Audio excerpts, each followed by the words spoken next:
Hey guys, tonight we're heading somewhere wild. And I mean real wild. No paved roads, no warm beds, no law, and definitely no indoor plumbing. Just you, the stars, the trees, and things that want you dead.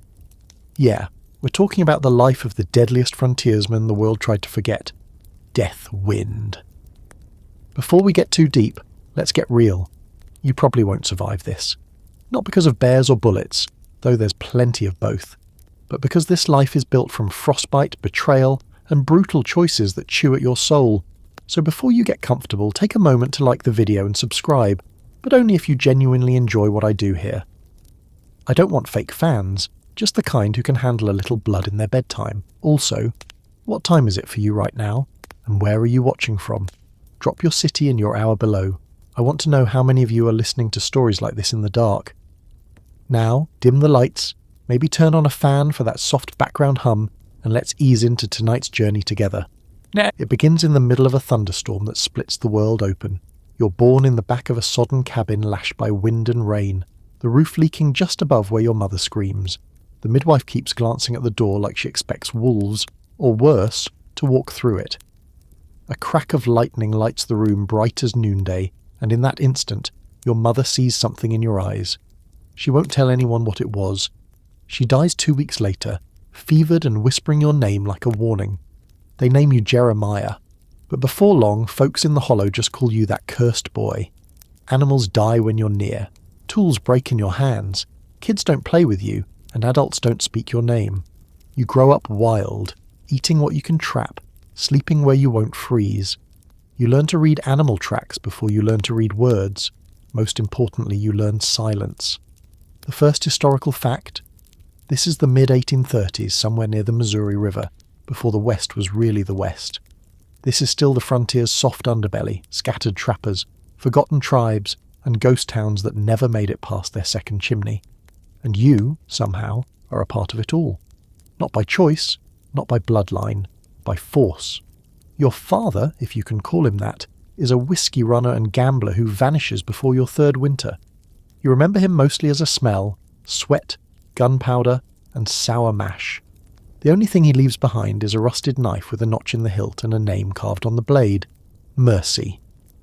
The irony hits you years later. By age 6, you know the woods better than you know people.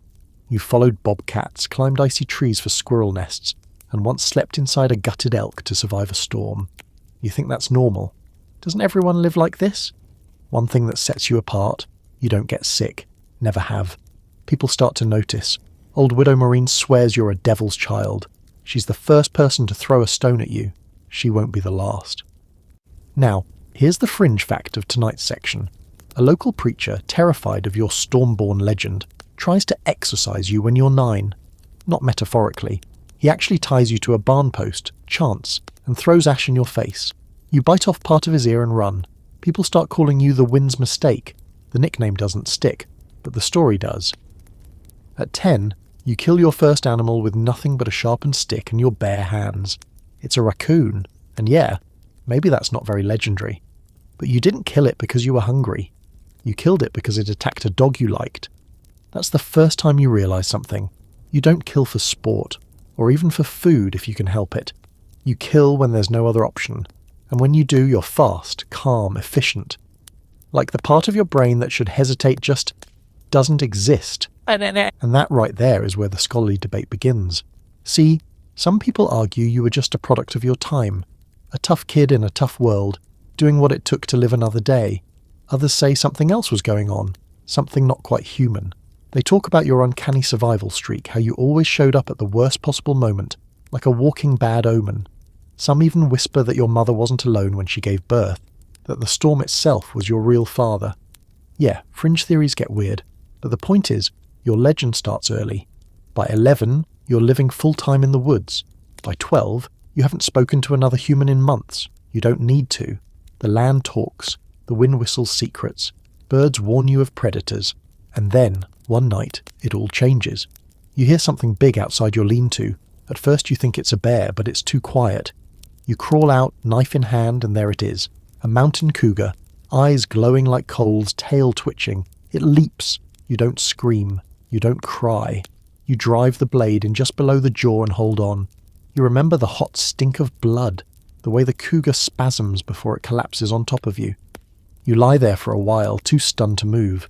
You wake up hours later, caked in gore and ice, the cat's body stiff beside you.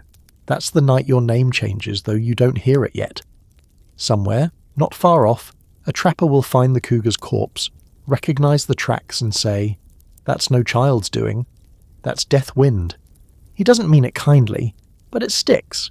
You don't know it, but that name will follow you for decades, through wars, blizzards, betrayals and battles, through every campfire story told with a shiver. And one day, it'll be carved into a tree deep in a mountain pass, long after everyone who knew you is gone. But that's later. Right now, you're 12 years old, staring at your bloody hands and realizing that whatever just happened, it felt right. You don't sleep much after that. The cougar's blood has long since turned black and stiff, but you're still wide-eyed, every sound too loud, every shadow a threat. The knife, Mercy, is heavy in your hand, but somehow comforting. It's warm from your grip and sticky with gore, the notch in its hilt catching your thumb just enough to make you remember that this wasn't some nightmare. You actually did it. You killed something that wanted you dead, and in that moment, something in you shifted. The next day, the forest feels different. You move through it not like a scared kid, but like part of it. You know where not to step. You recognize which trees will hold your weight and which ones crackle under snow. The wind doesn't chill you like it used to. It brushes against you like an old friend, always moving, never staying. You track smaller things for food, rabbits, squirrels, the occasional bird, but you start thinking about bigger things, things that walk on two legs, not four. See, you've lived most of your life hearing about other people, but you haven't seen them in a long time. And curiosity, it starts gnawing at you, same as hunger. So you follow a trail, boot prints, recent. You shadow them for hours, unseen, your breath slow, low to the snow. Eventually you reach a clearing where 3 men sit around a fire, laughing like they don't know they're being watched. You can tell by the way they carry their rifles slung low and lazily that they're not expecting trouble. Rookies, you watch them eat, you watch them argue, you watch one of them beat the other for cheating at cards, then pass him a drink like nothing happened. That's when it hits you. They're not friends, they're not even decent. You don't know it yet, but they're bounty hunters, and they're talking about you, not by name, not yet. But they speak of a pale devil in the hills, a boy raised by wolves, kills like a ghost. You shift your weight and a branch snaps under your foot. It's small, but enough. All 3 of them go still, rifles up, eyes scanning. You flatten yourself into the snow, barely breathing. One of them starts walking your way, slow, deliberate. You grip your knife. Your heart's pounding, but your mind is calm, eerily calm. He's 5 feet away when he stops, tilts his head. Then, without warning, he raises his rifle and fires. Not at you, at a squirrel behind your left shoulder. The blast echoes through the trees, scaring birds into the sky. He laughs, turns, walks back. You don't breathe again until they're gone. That's your first real brush with death by human, but it won't be the last. The next few years, that's your apprenticeship to the wilderness. You don't have a mentor. You're your own teacher, tutor, and sometimes executioner. You learn through trial, through blood.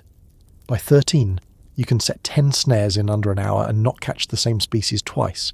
You tan your own hides with brains and bark, stitch boots from deer leather, and drink snowmelt filtered through moss. You stop carrying firewood. You just sleep in trees or under rock ledges with a fire in your gut instead of in the dirt. And then one day, someone finds your shelter. You return from checking traps to see a man poking through your lean-to, muttering to himself. He's got a scruffy beard, mismatched gloves, and a repeating pistol. A prospector, maybe, or a drifter. He doesn't hear you coming. You step behind him like a ghost and press the knife to his neck. He freezes, doesn't breathe. You could kill him. You don't. Not yet. He starts talking real fast, says his name is Hoyt, says he thought this place was abandoned, says he's hungry, cold, lost. You let him live. That night, you both share dried squirrel meat and stare into a fire. He's the first human you've spoken to in over 2 years. He tells you about a town not far off, an outpost on the edge of fur country, where trappers trade pelts for coffee and whiskey. It sounds like heaven. Or a trap. You think about going with him, but something in your gut says no. So instead, You watch him walk away the next morning, fading into the pines, whistling like the world hasn't tried to eat him every day of his life. Weeks later, you find his body. He's been shot twice in the back and stripped for gear. Buzzards have taken most of him. You bury what's left with your hands, too angry to cry. That's when you make a rule. People lie. Guns don't. The historical footnote here? This area, Deep Montana Territory, is a lawless blur, not yet part of any official state. It's filled with ex-soldiers, gold-bitten lunatics, and former Confederates trying to outrun their past. The borderlines on maps are vague at best. It's the kind of place where a man can disappear forever or become legend. Now here's a quirky little truth for you. You start talking to animals. Not out loud, at least not usually, but in your head. You see a raven and think, "Hey, seen anything weird?" You spot a fox and nod like it's an old friend. Sometimes they seem to nod back. You laugh at yourself, but not very loud. Your first human kill happens before you turn 15. It's winter. You've taken shelter in a collapsed wagon under a rock outcropping, bundled up with some dried meat and a pipe you found months back. The smoke helps with the cold, and besides, no one's around, or so you think. You wake up to the click of a hammer being pulled back. One of those bounty hunters from before is standing over you. He looks older, meaner, thinner. He doesn't say anything, just pulls the trigger. The gun jams, you don't. It's not elegant, it's not even fast. You lunge, slam your shoulder into his gut and take him down. You fight like an animal. He's stronger, but you're hungrier. When it's over, your hands are red and shaking and he's not moving. You search his coat, find a wanted poster. It's you, or something like you. The sketch is rough, but the name is clear. Jay Walker, suspected of multiple murders, theft, and unnatural survival. Unnatural survival. That's a new one. And here comes the scholarly debate again. Was it just that poster, or were people starting to believe you weren't quite human? That something out there, the woods, the wind, the wild, had chosen you? Nobody agrees. But the whispers begin. Death Wind, Ghost Child, the Knife Walker. And with every new winter, the legend grows. Snow crunches under your boots like the bones of the earth. You're 16 now, or close to it. Hard to say. You don't keep track of birthdays. The only calendar that matters out here is the length of your shadow at dusk, the thickness of the river ice, the time it takes a wound to scab over. The cold's different this year. Meaner. It gets into your chest and tries to freeze you from the inside out, but you've adapted. You're wrapped in the hides of things that once tried to eat you, and your lean-to now includes a buried fire pit and a windbreak made from a splintered wagon axle and some pine boughs. Rustic. Sure, but it's cozier than most town inns, and no one tells you to leave. That's when you meet Thorn. He's not much older than you, maybe 20. He wears a long buffalo coat and carries 2 pistols that look like they've seen more action than a Civil War battlefield. His face is sharp, his eyes mean, and his voice carries that low western drawl that says, "I've done terrible things and sleep just fine." You spot him first. He doesn't know that. You follow him for a full day, shadowing through the snow like a silent curse. He's good, but not you good. Eventually you step out behind him, knife in hand. He doesn't flinch, just turns slow and grins. "Heard there was a ghost out here," he says. "Didn't think it'd be real." You don't speak, just tilt your head. "You're Deathwind, right?" he says. "Name's Thorn. Thought we might learn a few things from each other." You think about killing him right there, but something about him feels familiar. Not safe. No one out here's safe. But kindred. So you nod once. He nods back. And just like that, you've got a companion. Now, this next stretch of your life, the apprenticeship with Thorn, it's like a slow-motion hurricane. The two of you carve a path through the frontier. You learn how to ambush without a sound. He teaches you how to reload a revolver while running. You teach him how to snare a deer using nothing but cord and instinct.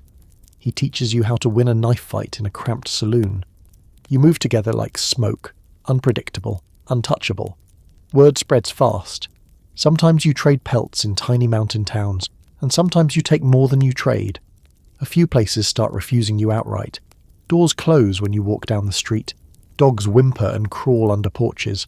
That doesn't bother you, but Thorn, he gets a kick out of it. One night, after a particularly rough shootout in a canyon pass, 6 men dead, 2 horses stolen, he looks at you across the fire and says, "You ever wonder if we're just becoming what they say we are?" You don't answer, because yeah, You wonder.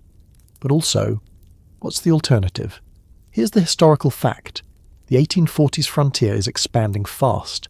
Railroads haven't arrived yet, but explorers, settlers, and government scouts are pushing deeper into the wilderness. The Oregon Trail is bleeding westward, but in places like where you live, it's still lawless chaos. Clashes between native tribes, bandits, fur traders, and ambitious fools with gold fever. And right now, you and Thorne are at the eye of that storm. You get caught in your first border skirmish near a river settlement where Missouri meets Indian territory. It's not your fight. You're just passing through. But bullets don't ask questions. A patrol mistakes you for scouts working with a rebel faction.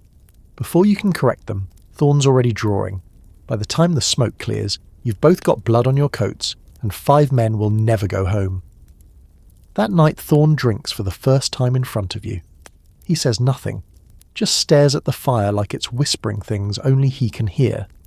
You don't sleep much that night. Then there's the raid. You're deep in the pine woods when you come across a settlement burned to ash.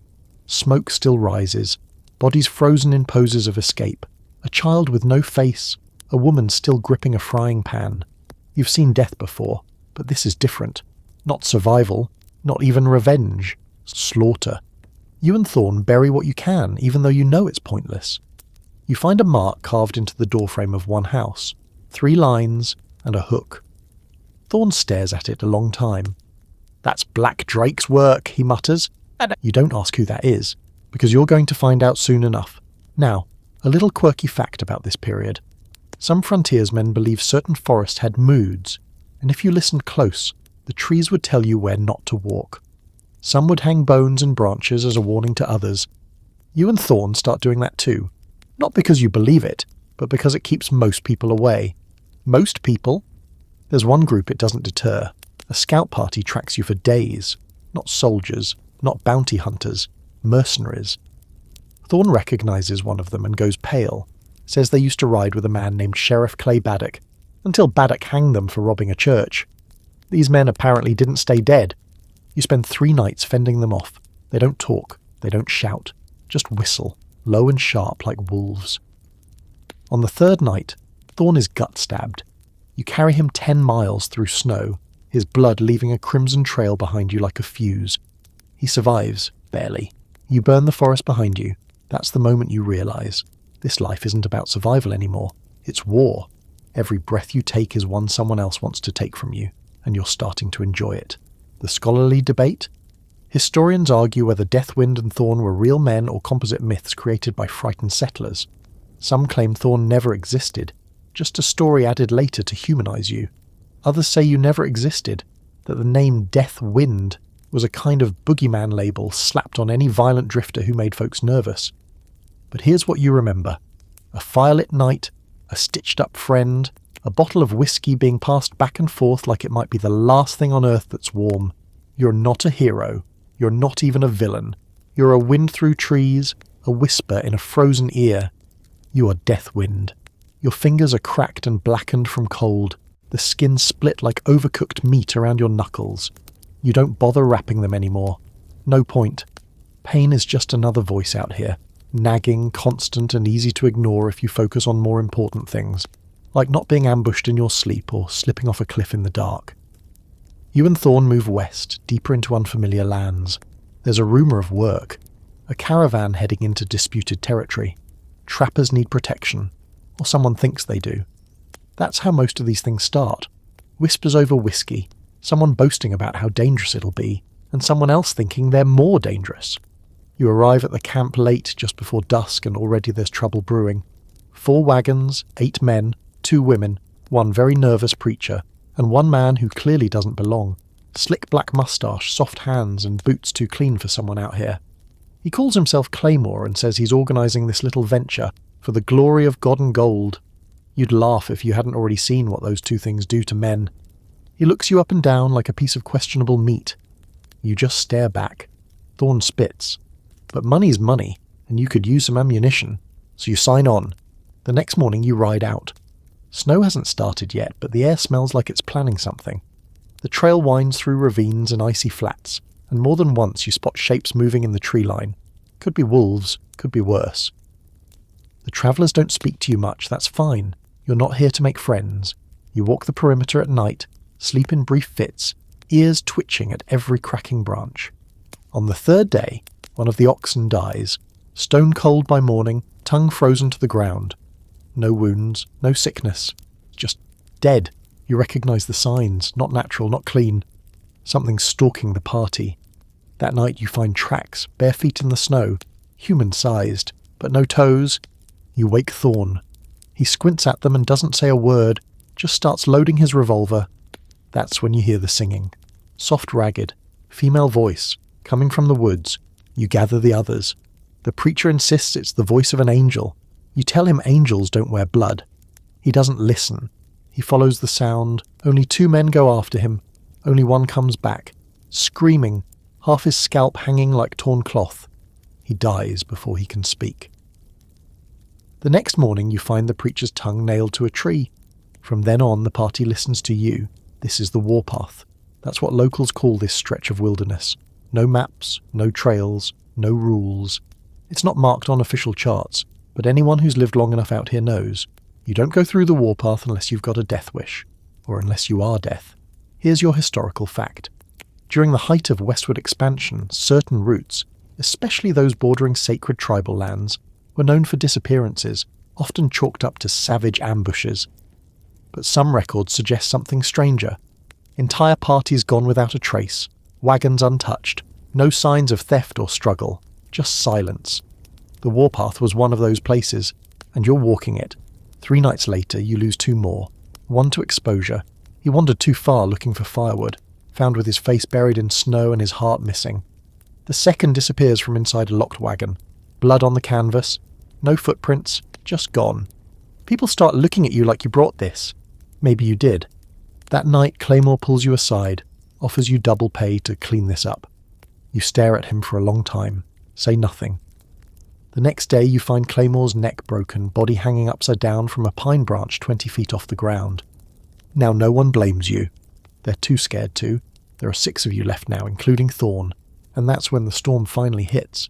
It doesn't fall from the sky, it rips it open. Wind like claws, snow sideways, visibility drops to nothing. You lash the wagons together and dig into the side of a rocky hill, building a crude wall with tarps and broken crates. The oxen freeze, standing up. One woman goes blind from the cold. Inside the makeshift shelter, there's no fire, no light, just breath and fear. Then, something starts scratching, not at the walls, from underneath. Thorn's hand is on his knife. Yours is already out. The scratching stops, then comes the laughing. High, guttural, not human. You and Thorn crawl out through the snow, dig beneath the wall. Nothing.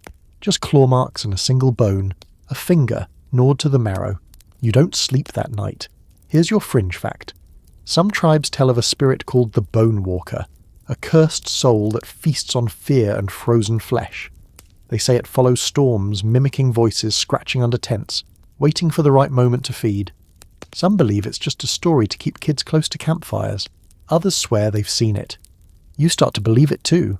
By the time the storm clears, only 3 of you remain. You, Thorn, and a half-starved woman named Elsie, who hasn't spoken since the 3rd night. Her eyes are hollow, but she walks. She follows. That's enough. You never find the rest. Just pieces. A boot with a foot still inside. A frozen eye stuck to a branch. You reach a plateau 3 days later. The snow breaks. The sun shines like nothing happened. Thorn stands at the edge and lights a cigarette with shaking fingers. "We should have died back there," he mutters. You nod. Then look behind you. There are footprints. Following yours. Bare. No toes. You don't say a word. Just keep walking. The scholarly debate here? Some claim the Warpath Massacre was invented decades later to explain why settlers stopped using certain routes. No records exist of a death wind or a thorn leading such a party. But one half-burned journal was recovered from a trade post 2 years later, unsigned, but filled with references to a windborne killer and laughing under the ice. No one knows how it got there. All you know is this. The frontier didn't try to kill you. It welcomed you. Like recognizers like. The wind howls low and long like it's dragging something behind it. A memory maybe. Or bones. You don't talk much these days. Thorn talks even less. Since the warpath he's quieter, slower. like something broke inside him and never reset. He moves with that brittle caution of a man who's lost too much blood and kept walking anyway. Elsie, on the other hand, never made it to the next town. She vanished one night while you were camped by a frozen lake. Just stood up and walked onto the ice. You followed her prints until they stopped. Dead center. Then nothing. No cracks. No splash. Just empty space and that same damned laughing in the wind. You left a fire burning for her. Maybe she'll find her way back, maybe not. For now, it's just you and Thorn again. Back to smoke and silence. You ride north, toward the timberlines where rumour says fur's still good and the law's still bad. There's a chain of trade posts along the edge of the Bitterroot Mountains, places where whiskey flows faster than justice and names don't mean much. You arrive at one on a cloudy morning, belly half empty, ammo low, and boots stitched together with rabbit gut. It's barely more than a cluster of cabins around a muddy yard, but there's a saloon, and that's all you need. Inside it's warm and rank, wet coats, bad tobacco, and the sharp bite of burning hair. There's music, someone pounding keys on an out-of-tune piano, and laughter too. The kind of laughter that usually ends in stitches. You sit near the fire, you don't ask for a drink, someone brings you one anyway. They already know who you are. Word travels faster than horses out here. By the time you've lit your pipe, someone's whispering your name. Not Jeremiah, not even Deathwind, just him. Thorn leans in, muttering, "Feels like a bad place to exhale." You nod. Every muscle stays tense, like your skin's waiting for an ambush. The bartender, a man with one eye and half a beard, walks over and places a tin badge on the table in front of you. Guy with a badge like this was asking around about you. Said he wanted to make you famous. You pick up the badge. It's old, tarnished and bent at the edges. Sheriff's star. No name. You ask where the man went. Didn't say. But he left this behind. He holds up a knife. Your knife. Mercy. It's been missing since the lake. You don't ask questions. You just stand up. That's when the whispers stop. And the shooting starts. 3 men by the back door draw quick. Their hands blur, but not faster than yours. You pull a pistol and dive behind the stove, fire off 3 shots. Thorn's already flipping the poker table, rolling low and returning fire. The room explodes into smoke and splinters. Screaming, shouting. One of them yells, "Got him!" You shoot him in the throat. It's over in 20 seconds, 6 bodies on the floor, 2 more limp out the door, trailing blood. Thorn's hit, just a graze. You patch him up with whiskey and a shirt sleeve. He spits blood and laughs. "I told you this place felt wrong." You retrieve your knife. Mercy's edge is still stained. Maybe from the cougar, maybe from something else. You leave the badge behind. Here's your historical fact. By the late 1840s, bounty hunting had become an unofficial but widely tolerated profession. Men with no real authority pinned fake stars to their chests and executed justice with bullets, often backed by private interests or mining companies eager to clean out the lawless. No paperwork, no trials, just kill and collect. You were worth a lot by then, and your enemies were getting organised. That's how the next chapter of your legend forms. You become a ghost in the forest. People claim to see you weeks apart in towns hundreds of miles away, riding a black horse with no shadow, or standing on a ridge with wolves at your feet. Some swear you're not one man, but many. An idea with a trigger finger, a storm given bones. You lean into it. You stop speaking in towns. You wear layers of mismatched hides. You cover your face in ash. You leave behind strange carvings on trees and rocks, symbols no one understands but everyone fears. Part protection, part warning, part performance. You become what they fear because fear buys space, fear buys time, fear keeps you alive. Now, the fringe fact of this leg of the journey: there's a cabin deep in the northern woods, abandoned since a plague wiped out the family that built it. Locals swear the place is cursed.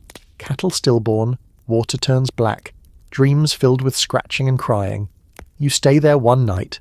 You sleep better than you have in weeks. Thorn doesn't sleep at all. He swears something breathed into his ear. You don't hear it. But in the morning your knife is gone again, and a raccoon is nailed to the doorframe, perfectly skinned, untouched by teeth. No footprints, no blood trail, just the wind. The scholarly debate here circles around one persistent mystery, the so-called Deathwind Trail. It's a string of violent incidents, massacres, disappearances, bodies found in impossible conditions, all stretching from the Bitterroots to the edge of the Rockies. Some think it's you, some think it's a series of copycats, and then there are those who believe something followed you out of the warpath. You don't argue. Whatever you are now, it's not what you were. That boy in the woods, bleeding on the snow with a cougar at his feet, he's gone. You buried him somewhere near the Missouri, left him behind in the dirt like an old boot. Now you're the sound before the gunshot, the shadow that stands when the fire dies down, the thing people say when they're scared to go outside at night. You are the ghost in the forest, and winter isn't over yet. The morning after the saloon shootout is still and white, like the sky forgot to keep breathing. Snow has drifted across the main road, soft and undisturbed, except for your tracks and the drag marks from the bodies they pulled out before dawn. No one's burying them, too frozen, too afraid. You and Thorn ride out without saying goodbye. No one stops you. The few faces peeking through half-shuttered windows don't look curious. They look relieved, like something bad came through and didn't stay. You don't blame them. A few miles up, you see buzzards circling. They must have gotten bolder or hungrier. You keep riding. You move west into thicker woods and harder winds. The trees here grow close together like they're trying to hide something, branches clawing at each other for space. You like it. It means fewer people follow you. Most won't come this far unless they're running from something or chasing a myth. You're both. The mountains start climbing again, steep switchbacks, rocky ridges, icy runoff that freezes mid-air as it drips from the cliffs. It's harder riding, and Thorn's wound isn't healing right. He's slower now, paler. You can hear the wheeze in his breath. You offer to cauterize it. He tells you to go to hell. Still, he rides. And then comes the trading post. Just a dot on your map if you even had one. No signs, no fences, just 4 log buildings slumped around a frozen pond and a half-collapsed stable. You approach slow, rifles out, eyes narrowed. But there's no sound, no smoke, not even the creak of a shutter. Thorn mutters, "Looks like it's already been raided." You nod, but something feels off. Too quiet. Too clean. You dismount, walk the yard. Snow crunches like breaking ribs. There's a smell. Faint, metallic. Not rot, not animal. You open the main building and find it empty. No bodies, no furniture. Just dried blood on the walls and a scorch mark near the hearth. Someone tried to burn something. Probably themselves. Thorn finds a note nailed to a barrel out back. It says, "Don't trust the woman." That's it. No signature, no name, just a warning, and not a very timely one. You find her in the last building. She's seated in a corner, bundled in fur, arms wrapped around herself like she's holding something that isn't there anymore. She doesn't look up when you enter, doesn't blink, doesn't breathe, but she's alive. Barely. You kneel beside her, check for wounds. She has none. But her skin is cold, her pupils huge and glassy. She murmurs something when you touch her shoulder. Just a whisper. You lean closer. She's still here. You freeze. Ask her who she means. But she just starts laughing. Dry, broken, like her throat forgot how to joy. Then she stops. Dead. Just like that. Eyes wide open. You bury her behind the stable. Thorn doesn't speak. Neither do you. But you both feel it. The shift in the air. Something followed her. That night, you camp on a ridge 1/2 mile from the post. You don't want to, but Thorn insists. "That place is poison," he says. "I can smell it on my teeth." You believe him. Around the fire, he finally opens up. Says he's heard of this kind of thing before. Stories passed around by old scouts. Whole posts vanishing. Only clues left behind. A note. A scream. Sometimes, a survivor who isn't really there anymore. He calls it the trading post incident. Says it's happened before, in places that don't appear on maps. You ask if it's men or monsters. He shrugs. What's the difference? Here's your historical fact. The mid-19th century frontier was riddled with reports of ghost towns, settlements that sprang up overnight and vanished just as fast. Some were the result of gold drying up. Others were due to disease, harsh winters, or raiders. But every so often there were places where no one could explain the disappearance. Just empty buildings, set tables, fires still smouldering, like everyone got up and left all at once, and no one ever saw them again. The trading post becomes part of your story now. Word spreads, as it always does. But something's different this time. People don't just talk about what happened there. They start saying it happened because you were near. That your presence draws darkness. That you're not just surviving in the wild, you're feeding it.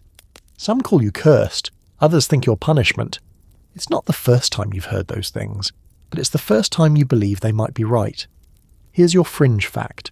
According to a Dakota tale, there's a spirit called the Wind Speaker, a being who doesn't bring death but whispers it into others, infects them with dread, makes them do things they wouldn't normally do, violent, tragic things. It's not seen, it's felt, like pressure in your chest, or laughter just out of earshot. Thorn tells you that story one night while carving something into a length of pine. You ask him if he thinks it's real. He looks you in the eye and says, "I think it found you." That's when you both realise it's not just about staying ahead of bounty hunters anymore. Something else is coming. You ride harder, south this time, toward warmer weather and hopefully a town where the only thing that kills people is whiskey and bad judgment. But you don't make it far, because on the third day, while riding a narrow pass above a frozen river, your horse stops dead, refuses to move, ears flat, breathing heavy. You slide off and scan the trees and nothing, then you hear it. The wind, but it's not natural, it's speaking. Not words exactly, more like intention, like a threat whispered through branches. You can't describe it, but you understand. It says, "Stop running." And that's when you realise you're not chasing legend anymore, you're becoming it. The scholarly debate on this chapter of your life revolves around whether the events of the trading post were the work of an actual person. Perhaps an early serial killer, some argue, or something far less tangible. The physical evidence is limited but consistent. Signs of struggle, no footprints, notes with cryptic warnings. Some even suggest you orchestrated it to build fear. But those people never stood in the woods and heard the wind whisper their name. You did, you still do. That night you and Thorn ride until your horses collapse. You don't set up camp. You just sit beneath the stars, side by side, knives in your laps, eyes never closing. You don't talk. Because whatever's behind you isn't far enough behind anymore. Your horse doesn't get back up. At first you try to coax it. Soft whistles, a tug on the reins, even a bit of dried apple you'd been saving. But its breath is shallow, nostrils frosted over, eyes half-lidded like it's already somewhere warmer. The ride, the cold, and whatever's been chasing you through the trees finally broke something inside its chest. You don't cry. You just press your forehead to its neck for a moment, feel the last of the heat bleed into your skin. Then you put a bullet behind its ear. Thorn doesn't say anything, just watches, jaw tight. His horse is not doing much better, but it's still standing. Barely. You split the saddle weight and start walking. There's a rhythm to it. Crunch of snow, jingle of gear, and the distant, ever-present whisper of wind behind the trees. You're headed toward a ravine known to some traders as Tangle Creek. It's supposed to be defensible, with caves and thick pine groves, and more importantly, almost no one ever goes there. A place where even the wind stumbles, or so they say. It's perfect. You make it by nightfall, teeth aching from cold and fingers numb through your gloves. The place lives up to its name, twisting creeks half-frozen mid-flow, moss-covered boulders the size of wagons, and trees grown so tight together they almost groan when you push past them. You set camp inside a half-cave, half-crater formed by some ancient landslide. It's dry, sheltered, and almost warm, if you ignore the fact that you feel like you're being watched from every angle. You build a fire. Thorn stacks rocks at the entrance, more to feel useful than for real defense. You can tell. His limp's worse, and his hands shake when he pours coffee. He tries to hide it. He always tries to hide it. That night you sleep in shifts. Your dreams are loud, wet, full of chewing sounds and firelight on faces you don't recognize. You wake with a jolt, hand on your knife, breath caught like a noose around your ribs. Thorn is awake, staring into the fire like it just whispered something rude. He says, "You ever think maybe we're not running from it?" You shake your head. Ask what he means. He turns, slow. "I think we're carrying it." That sits in your gut like spoiled meat. In the morning you find tracks again, barefoot, toeless, not melted, not filled in, like they were pressed into the snow after the storm. They circle the cave, never approach, just orbit, like something watching, waiting. You and Thorn agree not to talk about it. The next few days blur together, quiet, harsh, lonely. You don't move, don't want to risk it. Every time the wind shifts, you feel the pressure in your ears, like a storm forming right behind your teeth. You kill time with old habits, carving wood, mending boots, patching holes in your coat.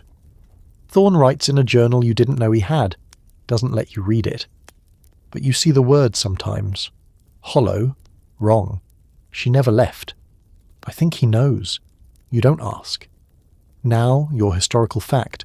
In the 1840s, a real-life frontiersman named Liver-Eating Johnson lived near these parts. He was a trapper and scout who supposedly waged a one-man war against a Crow tribe after they killed his wife. He earned his nickname for, well, the obvious reason.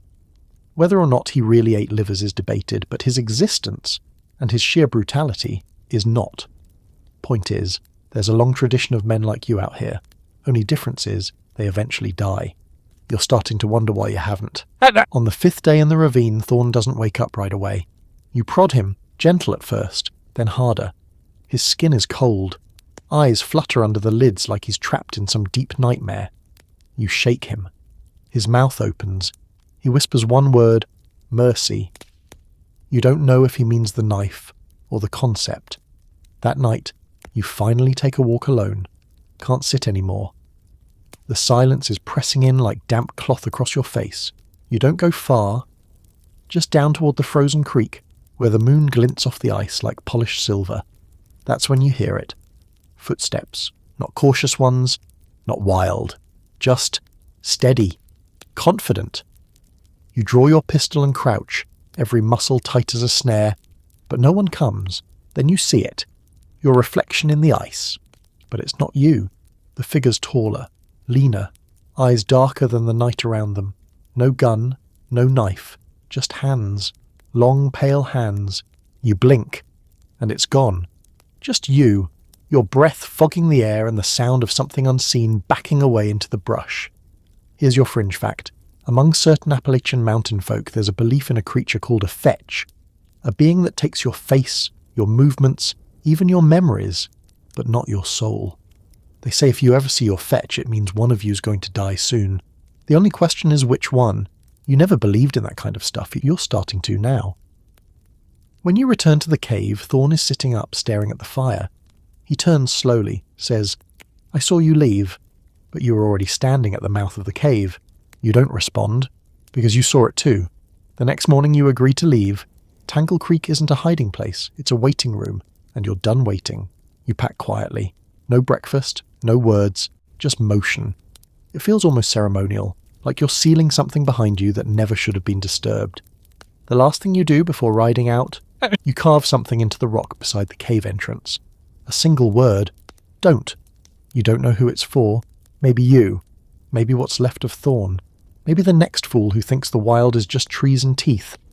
The scholarly debate here is where things get messy. Some say Deathwind began going mad during this period, driven by isolation and trauma. Others believe this is the moment he became something else. No longer a man, but a force, a legend, a shadow. But that's hindsight talking. Right now, you're just a man riding out of a haunted ravine with a dying friend, a full chamber, and an ache in your gut that tells you whatever's waiting ahead is worse than what's behind. And you go anyway, because it's the only direction left. Same. Snow clings to the hills like it doesn't want to let go. You and Thorn ride single file along a narrow trail etched into the side of a ridge, 1,000 feet of nothing to your left and pine-choked cliffs to your right. The horses pick their steps careful as old men. You don't speak. You haven't since you left Tangle Creek. What's the point? The wind's back. Not screaming this time, just murmuring. Low, steady. Like it's trying to remember a tune it once heard someone hum before they froze to death. You find a clearing just before sundown, a bowl-shaped glade tucked between two hills with enough dry wood and rabbit sign to make camp feel less like surrender. Thorn slides off his horse and nearly buckles.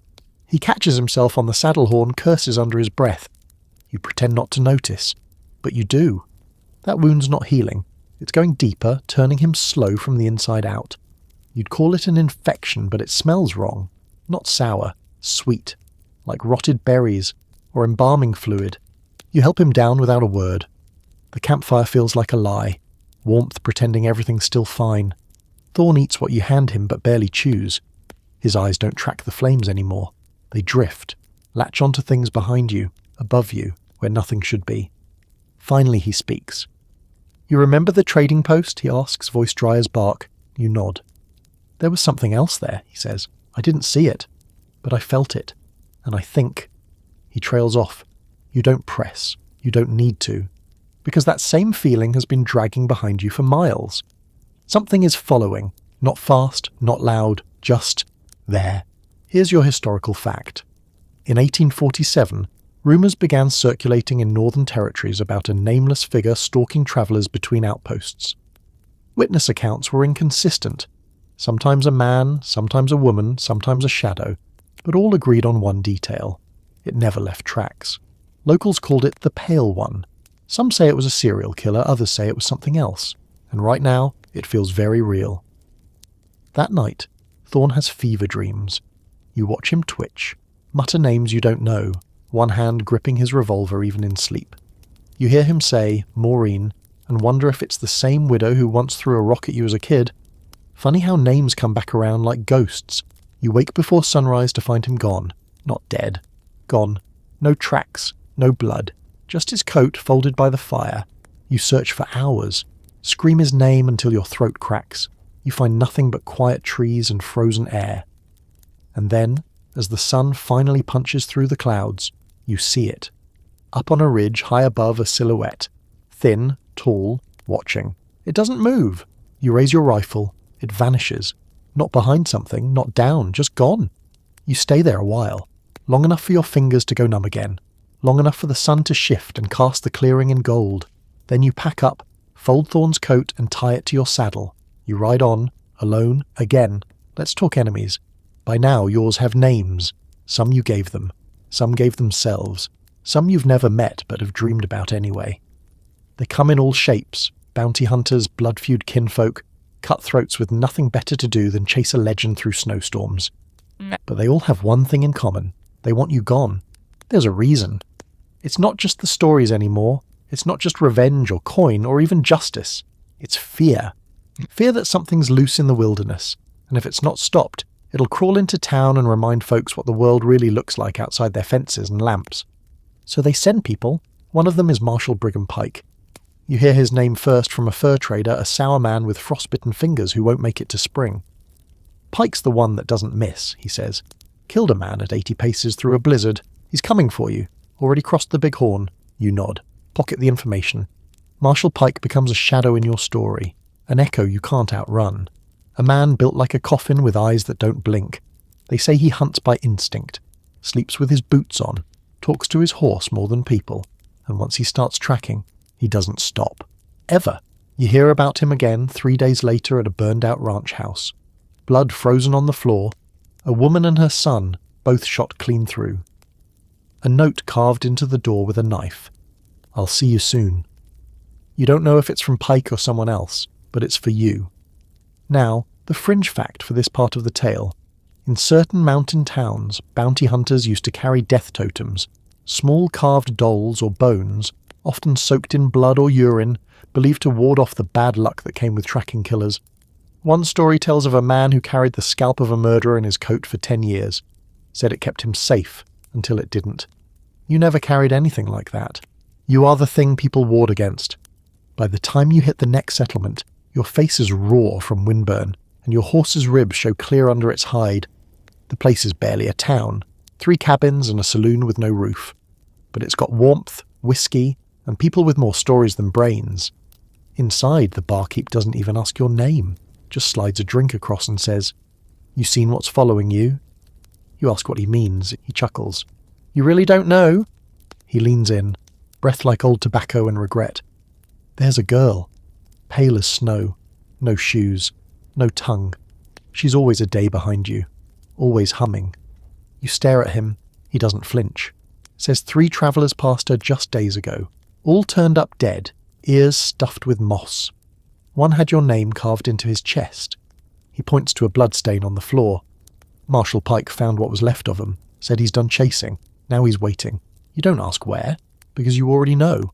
The trail always leads to Bitter Rock, a black cliff with a view that stretches farther than the eye can hold. It's a place men go when they want to make a stand, or disappear. You ride out before dawn. The wind is behind you, always behind you. The scholarly debate on the Bitter Rock period, as it's sometimes called, centres around the question of whether you were actively being hunted or lured. Some scholars believe Marshal Pike never existed, that he was invented by writers after the fact, a convenient foil for the myth of Deathwind. Others insist Pike was real, but what he hunted wasn't just a man, it was something becoming. You don't care either way. because you can feel it coming to a head. The ghosts are getting louder, the world is closing in, and something wants your name carved into stone. You grit your teeth, pull your coat tighter, and ride into the wind. You reach Bitter Rock just before dusk. The sky's gone lavender, the kind of cold purple that comes before the stars punch through, and the dark settles in like an old dog on your chest. You've been riding since first light, your horse barely holding itself together with each step, and every breath you take feels like breathing through splinters. Bitter Rock rises like a broken tooth out of the snow, black and jagged, its sides scraped raw by wind and time. They say the cliff was made when the earth cracked open in rage, and to stand at the edge is to see the world as it really is. Wild, empty, and not especially interested in keeping you alive. You tie off your horse in the ruins of what used to be a miner's outpost. Just 3 walls and a rusted stove, half sunk in snow. Then you climb.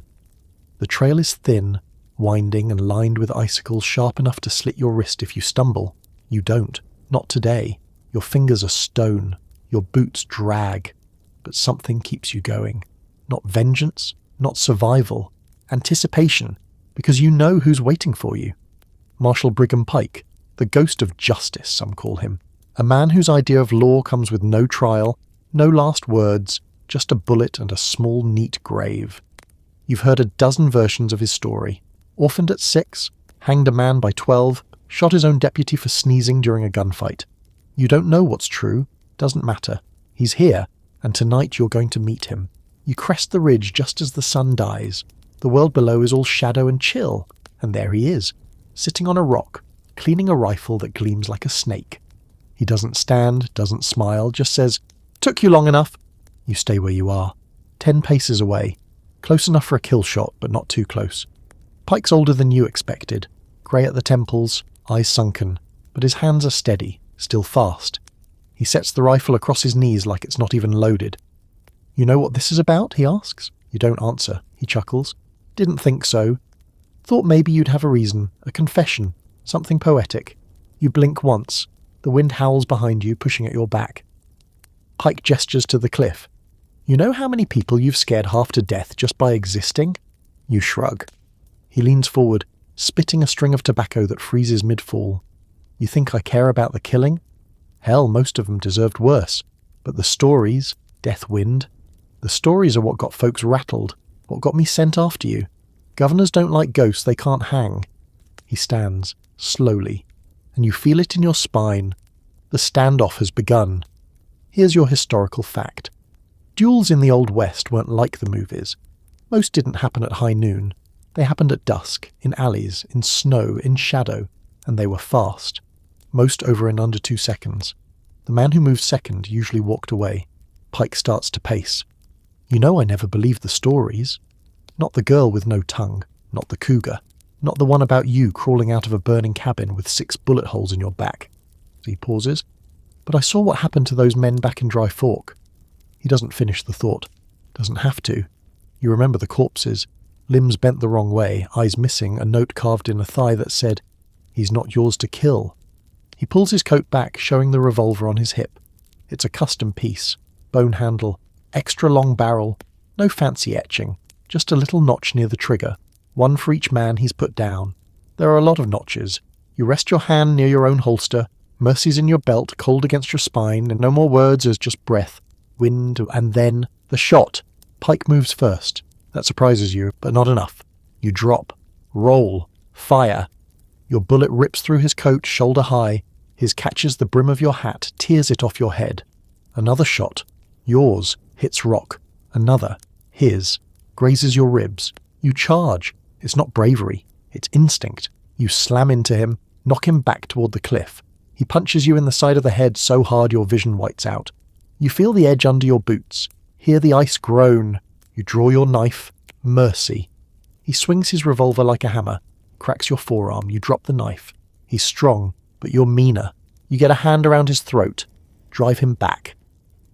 The wind howls louder now, no longer a sound, more like a voice. Laughing, screaming, begging. Then crack. The edge gives way. You both go down, but only one of you hits rock. You, hard.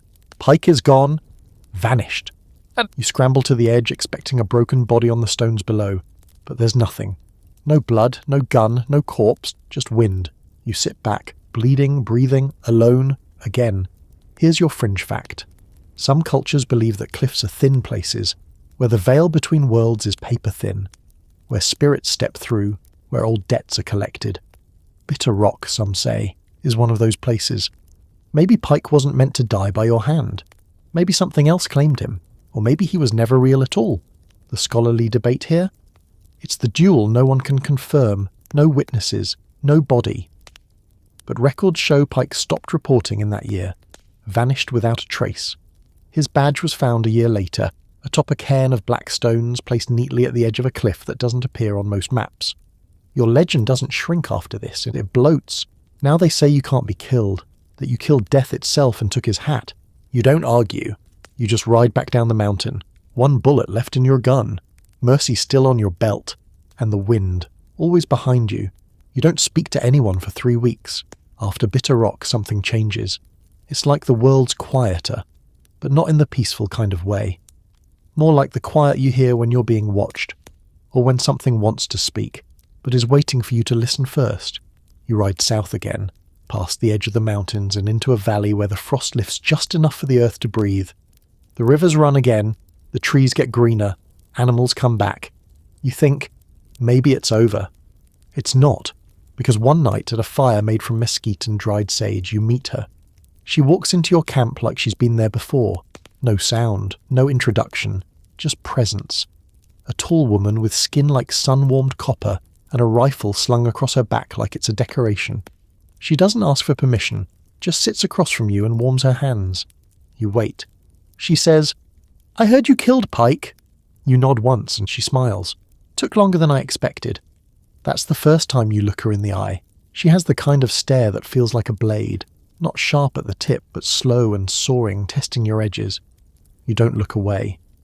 Eventually she says, "They call me Morrow." You say nothing. She reaches into her coat and tosses something into the fire. A small black stone. It sizzles, pops, smokes like something unnatural. She watches your reaction, sees you flinch, nods, like that proves a theory. "You've got something on you," she says. "Been following you a while. Thought I'd take a look up close." You ask what she is. She shrugs. "Let's say I clean up messes. Mostly the kind that whisper when no one's listening." She doesn't smell like other people. Not sweat or fear or whiskey. She smells like cedar and warm dust. The kind of scent that makes you think of thunder just before it hits. You ask if she's here to kill you. She laughs deep and low. "No," she says. "I'm here to see what you are." That's worse. She stays the night but doesn't sleep. Just watches the fire. You do the same. By morning she's gone. No footprints. No ashes where she sat. Like a dream you're not sure you had. But her name stays. Morrow, you carry it like a question. Now here's your historical fact. In the American frontier there were often women who lived outside settlements. Trappers, hunters, mystics, and medicine women. Rarely written about, but always remembered in story. Some acted as go-betweens during tribal conflicts. Others were feared for their knowledge of poisons and charms, the ones people couldn't explain. They called them witches. You don't know what Morrow is, but she's real, and she's not afraid of you. That's new. After that, things start to go sideways. It starts with the sky, clouds that don't move, a sun that hangs too long in the same spot, nights that feel too short. You think it's your mind until you ride into a camp where no one has a shadow. Not a soul. 10 men, 3 women, 1 child. Laughing, drinking, cooking, like everything's fine. Except none of them cast a shadow. You stay just long enough to eat a cold biscuit and refill your water. You don't ask questions. You don't tell them. You just nod and keep moving, because you don't want to know what's behind you. That same week you pass a tree with bones hanging from every branch. Clean bones, wired together, twisting in the wind like mobiles in a child's room. You count 7. No blood, no crows. At the base of the tree someone's carved, "Wind that kills" was here. You don't remember doing it, but you know that name. You heard it from the medicine man back near the river country, back when you were barely old enough to shoot straight. The one who gave you that look like he could see through your skin and straight to whatever was moving underneath. He called it a curse. You're starting to agree. Now here's your fringe fact. There's a story from the Blackfeet about a man who wandered too deep into the forest and came back changed. Not in the way we talk about trauma, but physically changed. Couldn't cast a shadow, couldn't be touched. Food spoiled in his hands. His voice would echo even when there were no walls. They called him a hollow, said he was no longer one of us, said the wind took his soul and left a watcher in his place. You wonder how close you're getting to that. More importantly, you wonder if it's already happened. One day your horse stops. Just stops. Knees buckle. Drops like a sack of flour. No wound, no sign of distress. Just gone. You dig a hole deep enough that the wolves won't find him. You don't cry, but your hands shake. You walk after that. You find a burned-out cabin near the edge of a river bend and decide to rest there. It's empty, long abandoned. Fire took most of the roof, but the stone hearth is still intact, and you can smell something sweet in the ash. Like someone used to bake here, you sit, warm your hands, and hear humming, soft familiar, not a woman's voice, your own, coming from the other room. You draw your pistol, slow and careful, step toward the sound. Room's empty, but on the wall, written in soot, are the words, "You're not supposed to be here." You leave, don't run, don't look back, but every step away feels heavier, like something's trying to keep you close. That night the stars don't come out, just a sky the colour of bruises. You sleep anyway, and dream of Thorn. Only he's standing behind you, staring at your back like he's waiting for you to turn around. He says, "There's something in your coat." You wake up sweating, reach into your coat pocket, and find the badge. Pike's badge. You threw it off the cliff, didn't you? The scholarly debate around this point in your tale is usually where they start calling you delusional. Some say the isolation cracked your brain, that the so-called Pike badge hallucination is a symbol of guilt. Others say you were carrying multiple badges, keepsakes from men you killed. And then there are the few, very few, who say it's not a hallucination. It's a warning. That death wind, the man, had crossed into something else, something that follows itself. You ride again the next morning. No trail, no goal, just motion. Because if you stop, you might hear it breathing behind you. And this time, it's breathing in sync. The trail leads you west, but it doesn't feel like a decision. It feels like gravity. Like the land itself is pulling you in a direction you didn't choose. Each footstep falls a little heavier, like the earth has started to remember your weight. You pass through an abandoned mining town called Prospects Hollow, though no sign says so. You just know it. The buildings lean like they're eavesdropping, windows shattered, doors swinging on rusty hinges. There's soot on the snow but no sign of fire. At the centre of town a signboard reads, "Gold fever and bloodlust claimed." You stand there for a while trying to place the feeling in your gut. Hunger, number, regret. That's foreign by now. It's recognition. Because you've been here before. The memory comes in pieces. Flashes of sunlight on tin pans, shouts of joy turning to gunshots, blood dripping into creek water that ran gold only if you squinted. You and Thorn once rolled into Prospects Hollow like a windstorm, drunk on reward money and the dumb luck of finding gold dust packed into a rotting saddlebag. You didn't find the mine, but you found the miners. It ended poorly. 2 dead, 1 maimed. And you? You left with a pocket full of lies and a name people started whispering like it had teeth. Deathwind took the claim. Deathwind burned the deed. Deathwind cursed the mine. You didn't mean to, but maybe it doesn't matter anymore. You walk through the ghost town, hearing your own boots echo too loud. You swear the buildings lean a little more with each step, like they're watching, like they're waiting. And then you see it, the sign for the saloon. Still swinging, still whole. You step inside, it's intact. Not just standing, preserved. Dust on the bar, bottles sealed, poker chips left mid-game like the players just stepped out for a piss break 15 years ago and never came back. In the corner, a mirror, cracked, and in it, you, but not. Not entirely. The man in the reflection is you, but worn sharper, taller somehow, leaner, paler, eyes that don't blink, hands blackened at the fingertips like frostbite that didn't stop at the skin. He stares at you like he's waiting for something, a decision. You draw mercy. The reflection smiles, then vanishes. You don't breathe for a long time after that. The historical fact here? Prospect towns like this, cropping up overnight during gold booms, were notoriously dangerous. Entire camps wiped themselves out over rumours of gold veins the size of tree trunks. Claim jumping was common.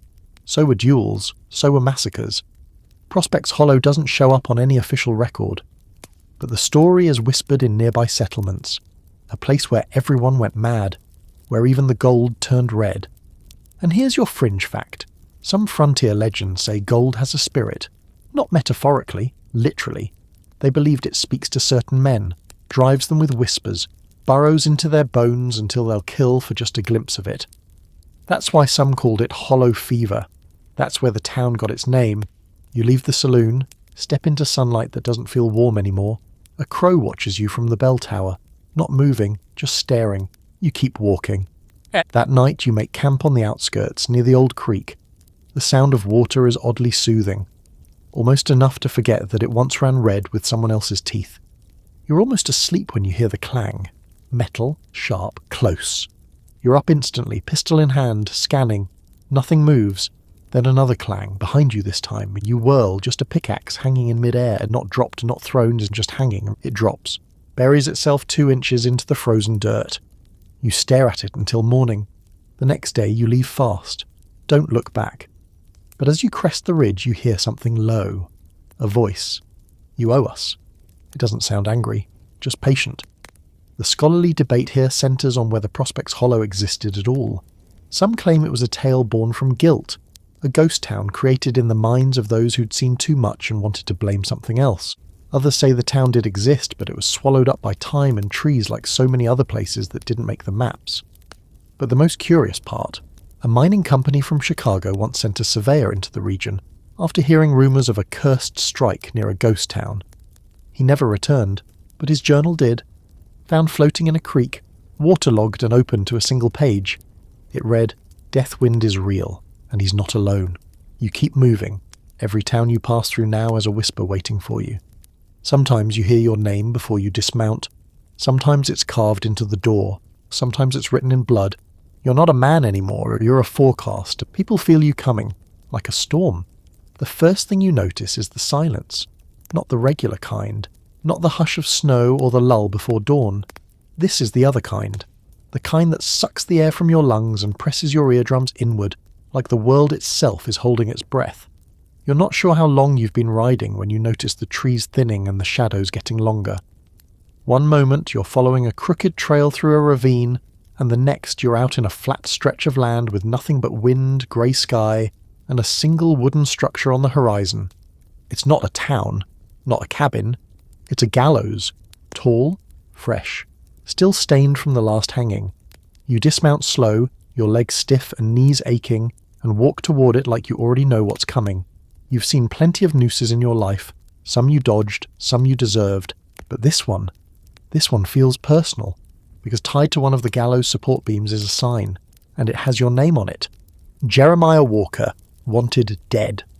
Someone sketched your face in charcoal, rough but unmistakable. Those hollow eyes, that long coat, the knife with the chipped edge tucked into your belt. Below it, Deadwind must hang, $300 reward. That's how you know it's federal now. The bounty's too clean, too formal, too organised. You've slipped past local lawmen and bounty hunters, even vigilantes hired by grieving widows and land barons. But once your name's been printed, nailed up on government wood with a set price, you're no longer a man, you're a project. You reach out and run your finger across your own name. The wood's splintered, but the lettering is clean, new. You wonder who made it. Then you hear the hammercock, slow, deliberate. You don't flinch. Behind you, a voice says, "Turn around slow, Walker." You do. It's a kid, maybe 20. Dust-coloured hair, jaw trembling beneath a too-big hat, holding a revolver with both hands like he's not sure it belongs there. He wears a tin star that still shines. You can tell he's never killed a man before, and he says, "You're under arrest." You raise your hands, not because he asked, but because you're tired and curious. He steps closer, shaking but trying not to. You got a weapon? You nod. Knife in the belt. Guns on the horse. He keeps the barrel trained on you and pats you down, grabs the knife, stares at it like it's cursed, which, honestly, it might be. He cuffs your hands behind your back with old rusty irons. They bite into your wrists, but you don't complain. He mounts you on your own horse, your horse, and starts leading you down the road, pistol still in hand. And for the first time in a long time, you're not riding towards something. You're being taken. You ask his name. He says Deputy Callum Hayes. Of course it is. A name fresh from a dime novel. All hope and steel and no scars yet. You ask where he's taking you. Fort Dawson, he says. They've got a gallows waiting just for you. You smile, not wide, not cruel, just a little curl of the lip. Because you've been to Fort Dawson before. You helped build part of it. Back before you were Deathwind. Back when you were just Jeremiah with a hammer and some bad intentions. The ride takes 2 days. He keeps you tied at night but doesn't mistreat you. Brings you water. Tosses jerky in your lap. Doesn't talk much. He's scared, but trying to be noble about it. He wants to believe he's catching a monster, not a man. On the second night, you wake up to find him staring at you across the fire, eyes wide. He says, "I heard something breathing last night." You don't answer, because it wasn't you. Here's your historical fact. Fort Dawson was a real military outpost established in the 1840s to protect settlers heading west. It saw little actual combat, but became notorious for its executions. Dozens of hangings carried out with no trial and no burial. People said the fort's gallows never rotted because the blood preserved the wood. You arrive on a foggy morning, and the place looks even worse than you remember. Palisade walls half rotted. One tower collapsed. But the gallows still stand, tall and proud in the centre yard. New rope already strung. They were expecting you. Callum hands you over to the guards, men in mismatched uniforms and frozen expressions. They treat you like they've read the stories. Like they expect you to grow wings and burn the place down just by blinking. They throw you in a cell, stone walls, iron bars, straw on the floor, a single window the size of a loaf of bread. You sit. Wait. The first visitor comes at noon. Warden Mallory. He looks like a crow in a man's coat. Thin, long-nosed, black gloves even indoors. He taps your bars with a cane. "You're Deathwind," you shrug. Sometimes he smiles. It doesn't reach his eyes. "I've read about you," he says. "More myth than man. But I don't believe in myths." You nod. "Good." "I don't either." He leaves. You spend 2 days in that cell. They feed you like you're already dead. Cold bread, colder water, no questions, no trial, just waiting. You count the cracks in the wall, 28. One of them looks like a screaming face. On the third day, you wake to find a note slipped under your door. No handwriting, just a scrap of leather with 2 words, "Not yet." You don't sleep again after that. And then, the morning of the hanging arrives. They drag you out into the square. There's a small crowd, officers, workers, a few settlers. No one cheers, they just watch. You step up to the platform, feel the wood creak beneath you like it remembers your weight. They put the noose around your neck, it smells like ash.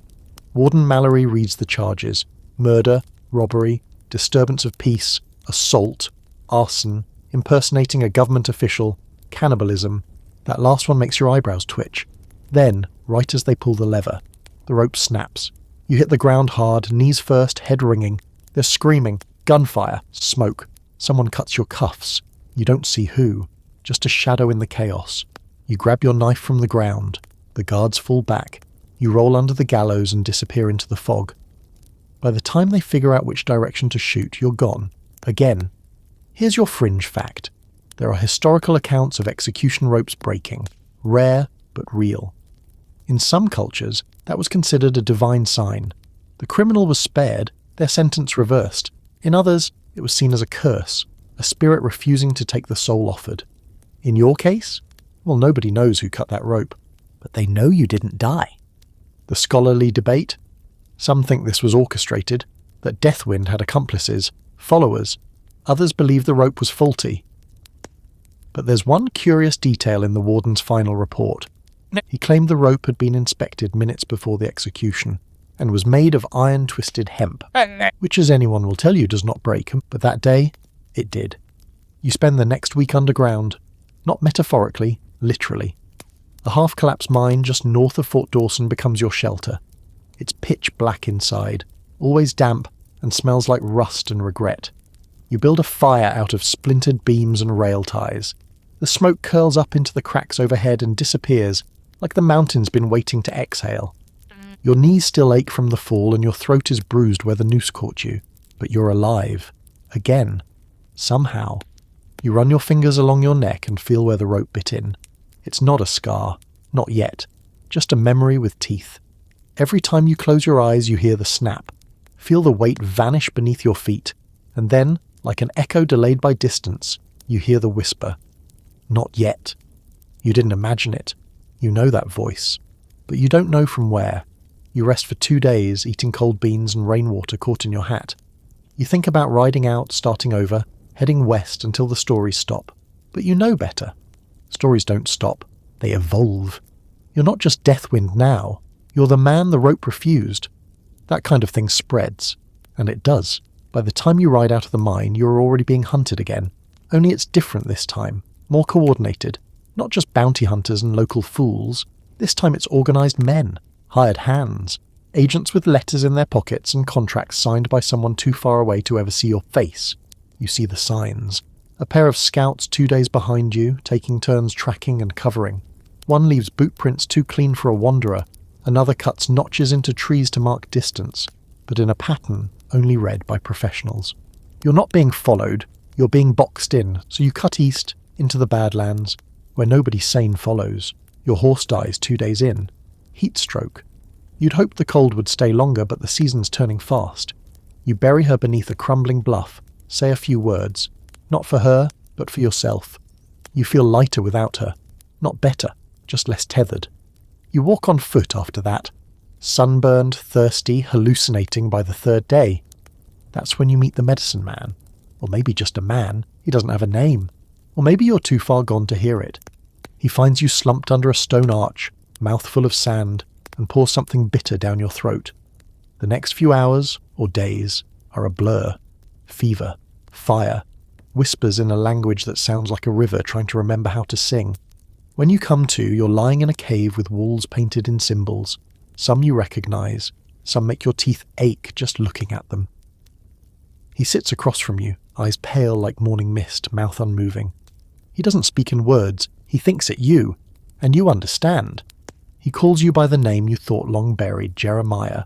He calls you by the name you wear now, Deathwind. And then he calls you something else. Wind that kills. You flinch, because that name, it burns. You ask what it means. He doesn't answer, not directly, just begins painting a circle on the cave wall. Inside it, a figure, tall, thin, no eyes, arms too long. Behind it, smaller shapes, bent, crawling, and you point to the figure. Me? He shakes his head. You? Another shake. Then he draws a symbol over the figure, a spiral, the kind of shape that makes you dizzy if you stare too long. What is it, you ask? He leans in close. Smells like smoke and dirt and something ancient. Then, with a voice dry as dust, he whispers one word. Hollow. You don't sleep that night. Here's your historical fact. Many tribes of the Great Plains had lore about spirits or curses tied to the wind. Some called it sacred. Others warned against listening too closely. One legend, from the Crow people, speaks of a cursed figure, once human, who walked with the wind at its back and left death in its wake. They believed it could not be killed because it was already gone. You wonder if that's you now. The medicine man is gone when you wake. No footprints, no fire, no drawings on the wall, just a spiral painted on your chest in soot. You scrub it off, but it doesn't fade. You ride again, steal a horse from a mining camp too drunk to notice, take only what you need, leave their gold untouched. You want nothing from the earth anymore, not its wealth, not its secrets, not even its mercy. You pass through a ghost town with crosses nailed to every doorway. Nobody answers. You pass a campsite where all the tents have been turned inside out. The fire still smoulders. You pass a preacher on the road. He drops to his knees when he sees you, says, "The Reaper walks." You don't correct him. You can't, because now you feel it. Something inside you. Not a voice, not a whisper. A pull. Toward what, you don't know, but it's coming. And then one night, at a crossroads lit only by moonlight, you find a stranger waiting. Tall, black coat, hat pulled low, face hidden. He doesn't move when you ride closer, just stands there, still, calm. You stop 10 feet away.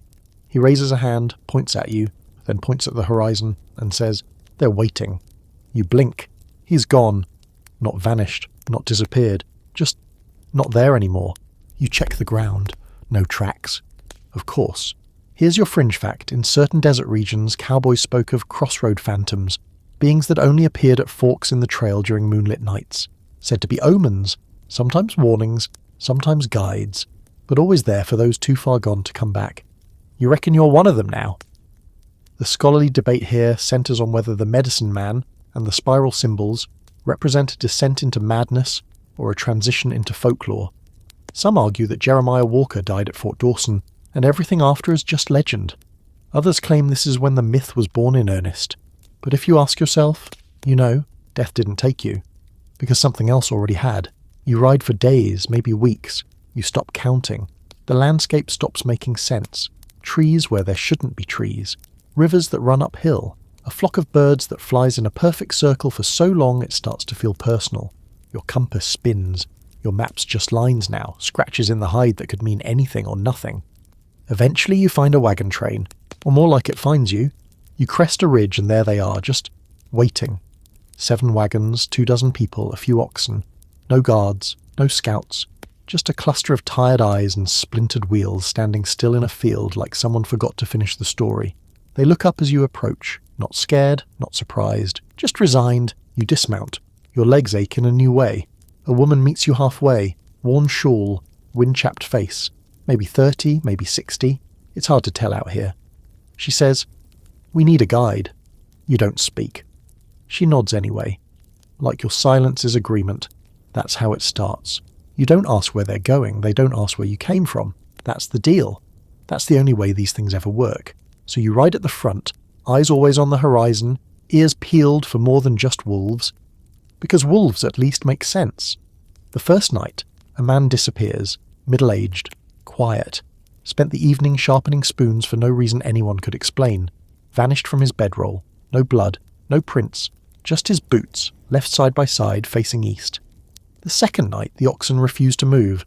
They just lie down and stare at nothing. One by one, eyes open, not blinking. You try prodding, yelling, whipping. Nothing. You light a fire under one and it doesn't flinch. The rest of the party starts praying or mumbling. The preacher among them starts talking about judgment. That's when you tell them to move. Leave the wagons, take only what they can carry. Some protest. Most listen. The ones who don't, they're still back there. You don't wait. Here's your historical fact.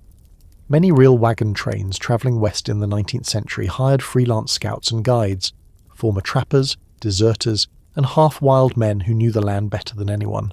Most were competent, some were legends, and a few were never seen again, along with the people they were hired to protect. You pass into higher ground. Snow starts to fall again. Not flakes, though. It falls like dust. Fine. Grey ash-like. Someone asks, "Is it fire season already?" You don't answer, because it isn't. And it is. By the 4th day, the food's running low and the arguments start. A man named Lyle accuses the cook of hoarding salt. The cook says Lyle stole sugar. They fight. You break it up with the butt of your rifle. No one thanks you. But the silence afterward is almost gratitude. Then a child goes missing. A girl with yellow ribbons. Her mother screams so loud her throat gives out. You help search.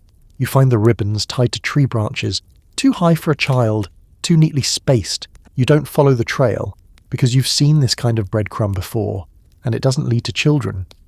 That night someone suggests eating the oxen. You say no, they do it anyway. The meat is grey, sweet.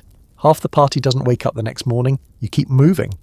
By the 6th day, the preacher stops preaching, just stares at the sky like he's waiting for it to open and suck him in. You notice something strange about the shadows that night. They're too long. They stretch toward the fire but never quite reach it. And when people speak, their voices seem to echo sideways, like there's someone else speaking with them. You start keeping your knife on your chest, tucked under your coat. You don't sleep much. Then it gets worse. You wake to screams.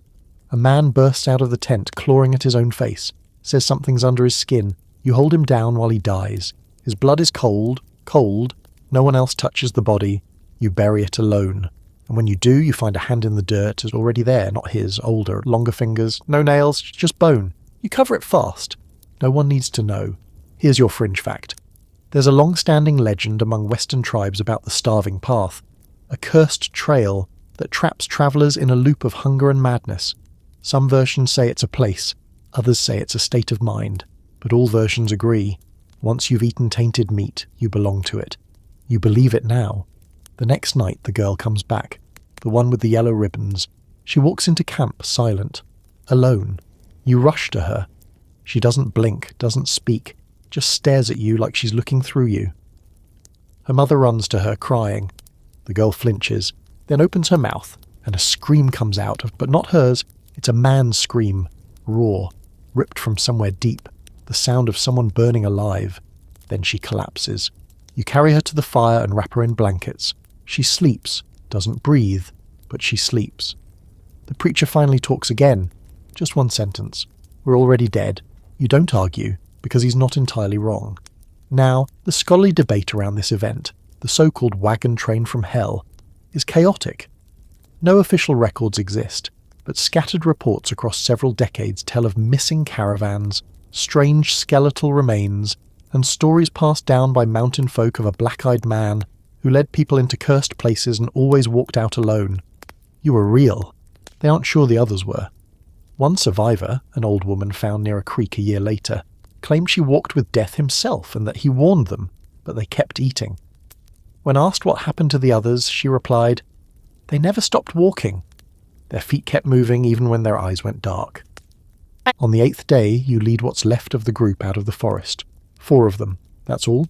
You don't speak. They don't thank you. They just collapse on the ground and weep. You ride away before they can change their minds about who they followed. Because part of you knows you didn't save them. You just helped them get far enough away to die in peace. The snow fades behind you, but the cold doesn't. It's in your bones now. You carry it the way some men carry shame or a scar under their shirt. Always close, always waiting to show itself when you least want it. You've seen too much, eaten too little, buried more than most men ever meet. And now you ride toward a place you promised yourself you'd never go back to. Bitter rock. Not the cliff, the town. If you can call a slumped cluster of shacks and a saloon with more bullet holes than glass a town. You're not sure why you're going. You just know there's a feeling in your gut like a toothache that reaches down to your ribs. Something unfinished, something itching, and someone waiting. You arrive around dusk. The whole place looks held together by spit and curses. Same warped signs swinging from one hinge, same horse trough with one long-dead fish floating belly up in it. You hitch your horse, new one stolen 3 weeks back, and walk into the saloon. It smells like dust, old whiskey, and regret. 6 men sit scattered across the room, heads down, not talking. Cards shuffle in the corner, but no one's really playing. No piano, no laughter. And then you see him. At the back, boots up, hat low, toothpick between his lips. Mickelson, a bounty hunter. One of the last real ones. The kind of man who doesn't care about justice or money. Only notches. Reputation. He's the one they send when the stories stop working. When the legends need gutting. He smiles without showing teeth. Been a while, Walker. You nod. Walk to the bar. Order whiskey. It arrives in a cracked cup, brown as creek water. I heard about the wagon train, he says. Of course he did. They say you walked out of that place with the devil in your pocket. You sip. That true? You don't answer. He sets down his cards, leans back slow. Folks are starting to wonder if you can even be killed. You glance at him sideways. Want to find out? The room freezes. Every man grips something. Glass pistol, courage. The air goes thick. The bartender ducks. Mickelson grins wide now. No, not yet. He stands, tosses a coin on the table. Let's make it official, he says. Tomorrow, sunrise, Bitter Rock Ridge. You nod. He tips his hat, leaves. You finish your drink in silence. No one looks at you. No one speaks. They all just wait for morning. You don't sleep. You sit on the porch of the saloon, sharpening mercy under moonlight that feels too bright. The blade's almost worn to a sliver now. You've taken it through snowstorms, duels, stomachs, legends, lies. You ran your childhood through this steel. You wonder how much longer it'll last. Just before dawn, someone sits next to you. Doesn't say a word. You glance. It's her. Morrow, she lights a cigarette and watches the street like it's going to tell her a secret. You're going to fight him? She asks. You nod. She flicks ash onto the steps. He won't kill you. You raise an eyebrow. She blows smoke. But something might. You want to ask what, but the sun's rising now. You meet Mickelson at the ridge, same spot where Pike once stood, where the world seems to stretch forever and the wind tastes like iron. He's waiting, gun on his hip, eyes sharp. You stand 10 paces apart and he says, "Any last words?" You say, "Yeah." You're not the one. He squints. The one what? You shrug. The one who kills me. You both draw. The world tilts. 2 shots, smoke, echoes. You stumble. So does he. Blood on your coat, blood on his leg. He's faster. You're meaner. You close the gap, slam your fist into his jaw. He hits the ground hard. You straddle him, knife drawn, hand shaking. He wheezes, grinning through blood. Do it. You hesitate, because something's off. The shadows around you twitch. The ridge goes silent. No wind, no birds, no breath. You stand slowly, back away. Mickelson stares up at the sky like he's seeing something you can't. Then he starts laughing, ugly, barking. Too late, he says. You ask what he means. He just keeps laughing until his lungs give out, and then he dies. Not from your knife, not from your shot, just dies. Gone like a flame in the wind. You feel it before you see it. A presence, behind you, tall, too tall. You turn, nothing, just the trail, just the ridge, just silence. Here's your historical fact. In the late 1800s, several duels were reported in outposts like Bitter Rock. Most ended fast, some ended weird. One report described 2 men shooting each other simultaneously, both dropped, both presumed dead, only for one to rise 3 hours later with no wounds. Witnesses swore he never bled. That man vanished a week later. The report ends with the phrase, "Witness claims shadow moved without source." Your fringe fact. There's an outlaw legend from the Dakota Plains, a spirit called the Long Man, said to appear at the end of a gunfight to claim the soul of whichever man the wind doesn't want. He doesn't take the body, just the memory. Makes people forget the man ever lived. You ride back into town. Everyone stares, but not at you, at the ridge.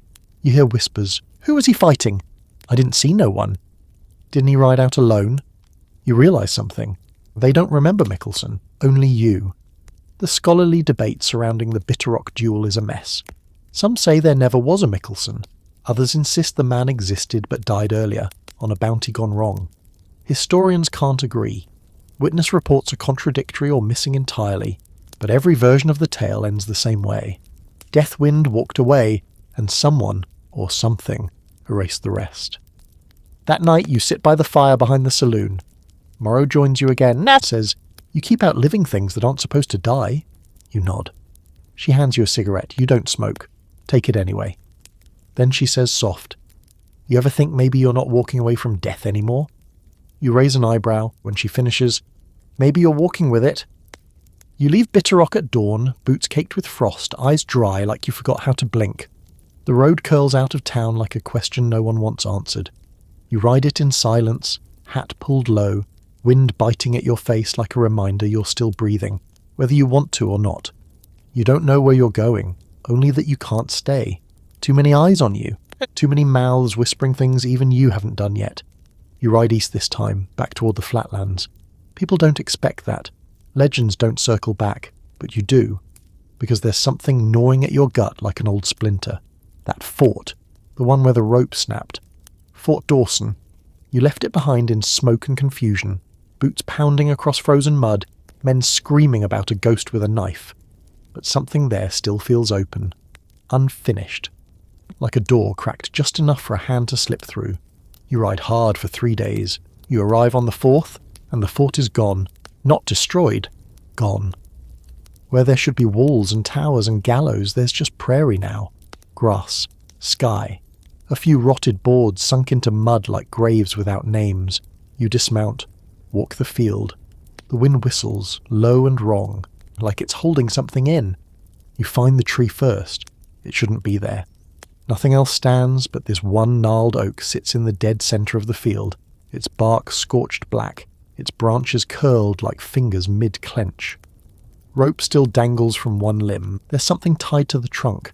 A piece of paper, nailed in with a rusted horseshoe. You tear it free. It's a page from a ledger. Fort Dawson's logbook. One line written in shaky hand. He did not hang. He was already hung. You step back, breathe once, twice. Then you hear the voices. Low, muted, like someone arguing behind a door. You turn. No one. But the wind shifts, and now the voices are singing. A hymn. Old. One you don't know, but feel like you should. You run. Not fast, not scared, but deliberate. Because you don't like what's behind you, and you've seen enough to know not everything in this world needs a name. You ride until dark, heart thudding like a war drum. Then you find the fort again, 10 miles east, whole, standing, lit by torches. You blink. It's there, but you don't approach. You set camp a good distance off. just far enough that it can't whisper to you. You tell yourself it's just a hallucination, a trick of the cold, a fever memory, but you don't sleep, and you don't look at it. Not again. Here's your historical fact. Fort Dawson was one of many temporary outposts constructed in contested territory. A few, like Dawson, were never officially recorded on military maps, built quickly and abandoned just as fast. Rumours say it was shut down after a series of unexplained personnel disappearances and an incident involving the gallows, but no documents survive to confirm what that incident was. Here's your fringe fact. In certain parts of the prairie, folks believed in slip forts, places built on cracks between worlds. Sometimes they'd disappear, reappear, be in one spot one day and another the next. And if you stayed inside one too long, it would keep you forever. You ride hard again the next morning, putting miles between you and whatever crawled out of that place. And just when you think you're clear, just when you smell the next town upwind and start to believe in coffee and beds again, you find the smoke and the fire, the massacre. It's an outpost, small, maybe 15 people total, a mix of fur traders, blacksmiths, and one family too stubborn to move west or east. Now they're just red, smeared across snow and walls, faces torn open, limbs twisted backward. The kind of violence you don't do with a gun, or even a knife. You step over a man whose ribs are cracked open like a book, his insides gone, not spilled, gone. The fire still burns in the centre pit, not big, just enough to roast something small. There's meat hanging from the spit. You don't check what kind, you already know. That's when you see the symbol, burned into a doorframe, black as tar, a spiral with a line slashing through it. Same one the medicine man painted in his cave. The one he said meant hollow. You back away. Eyes on the ridges, the tree lines, the rooftops. You're not alone. You feel it before you see it. And then you do. A figure, leaning against a wall like it's been waiting for you. Tall. Too tall. Wrapped in a coat that doesn't move with the wind. Face covered by a burlap sack stitched tight across where the eyes should be. Its mouth moves, slow and deliberate, and you hear your name, not shouted, not whispered, in your own head. You draw mercy. The figure tilts its head, takes a step, then vanishes, no sound, no wind, just gone. And you're left standing in a field of the dead, heart pounding, mouth dry, blood turning to dust in your veins. You ride. Hard. That night you find shelter in an abandoned trapper's shack. You board the door, build a fire, try to forget. But when you go to sleep, you dream of the gallows, of your own body swinging, and something standing below, mouth open like it's trying to catch whatever falls. You wake up choking, and there's ash on your hands, there's not soot. Ash! Here's the scholarly debate. The massacre of Hollow Creek, as some call it, has no solid date or survivors. But references appear across letters, journals, and one particularly disturbing sermon recorded by a frontier preacher who claimed the devil was no longer beneath us but among us, wearing a man's coat and a crooked smile. The preacher hung himself a week later, and in his final note he wrote, "He carries the wind behind him, and inside him, he is the gallows, he is the fire." You don't know if that's true, but lately you feel less like a man and more like a warning. And now, you're not just running from death, you're circling it, like buzzards, like fire, like wind around a hanging rope waiting for the weight to return. You're no longer a man on the run, you're something else now. A figure that rides through rumour, leaving behind only burnt-out shelters and stories told in shivers. You no longer check your back trail. What's chasing you isn't bound by roads or rivers. It walks between footsteps, slips in behind your thoughts. And yet the most dangerous thing to ever follow you is civilization. It starts with a poster. Not the crumpled, hand-scrawled kind nailed to barroom doors or post stumps. This one is printed, inked neat, formal, even artistic. You find it blowing along the trail outside a canyon. You step on it to stop it from flying away. There's your face. Well, something close. The artist got your eyes wrong. Too alive. At the top, wanted, Jeremiah Walker, a.k.a. Deathwind. $1,000, dead only. By order of the Territorial Government of Montana. You read it twice. That's not the part that stings. It's the line below. Subject considered hostile to expansion. You sit down on a rock and stare at those words until the wind rips the poster from your hands and sends it dancing back the way it came. You don't go after it, because you know what this means. You've been upgraded. You're not just a killer anymore. You're a problem, the railroad's coming, and you're in the way. 2 days later, you see the first stakes. Thin wooden rods hammered into the dirt in long, straight lines that cut through hills and forest like someone drew them with a ruler and no regard for the land. Surveyors have been through here. You follow the markings, find a work crew a few miles out, 10 men, 1 tent, and a steam drill that hasn't shut up since sunrise. They don't see you, not at first. You sit on a ridge and watch them eat, talk, laugh like the trees around them aren't watching back. That's when you notice the guards, hired guns, bad posture, expensive rifles, government muscle dressed in dusters instead of uniforms. One of them has your face pinned to his vest. The poster, newer print, better art. This time, they got the eyes right. You leave a message, you wait until nightfall, then you creep down, no shots, no noise, just firelight and patience. You slit 2 tent walls and slip through the third. Leave the knife on the table, blade buried in the center of their map. In blood, you write, "Build something else," and then you vanish. By morning, the camp's empty. You hear later they quit the whole section. Rumors said the trees whispered, that someone walked through their dreams with boots that didn't leave prints. You're not proud of it. You're not ashamed either. You warned them. Here's your historical fact. When the railroads began carving their way westward, resistance came not just from tribes and bandits, but from lone figures who lived too far out to be bought or relocated. Some were called land squatters, some were called criminals, but a few became something more, symbols of defiance. The government couldn't afford those kinds of symbols, and so they labelled them obstacles. Just like you spend a week dodging riders. They come in groups now, organised, clean, well-fed. They move like men with orders. Some carry papers, you don't let them read them. You start burning flags, not the star-spangled kind. The company flags, the ones planted in the ground to mark claims before there's even a shovel in the dirt. You rip them up. Leave them hanging from trees like flayed hides. Send a message. You want to tame this land? Fine, but you'll have to bury something first. That's when they send the kill train. It doesn't have a real name, but that's what people call it.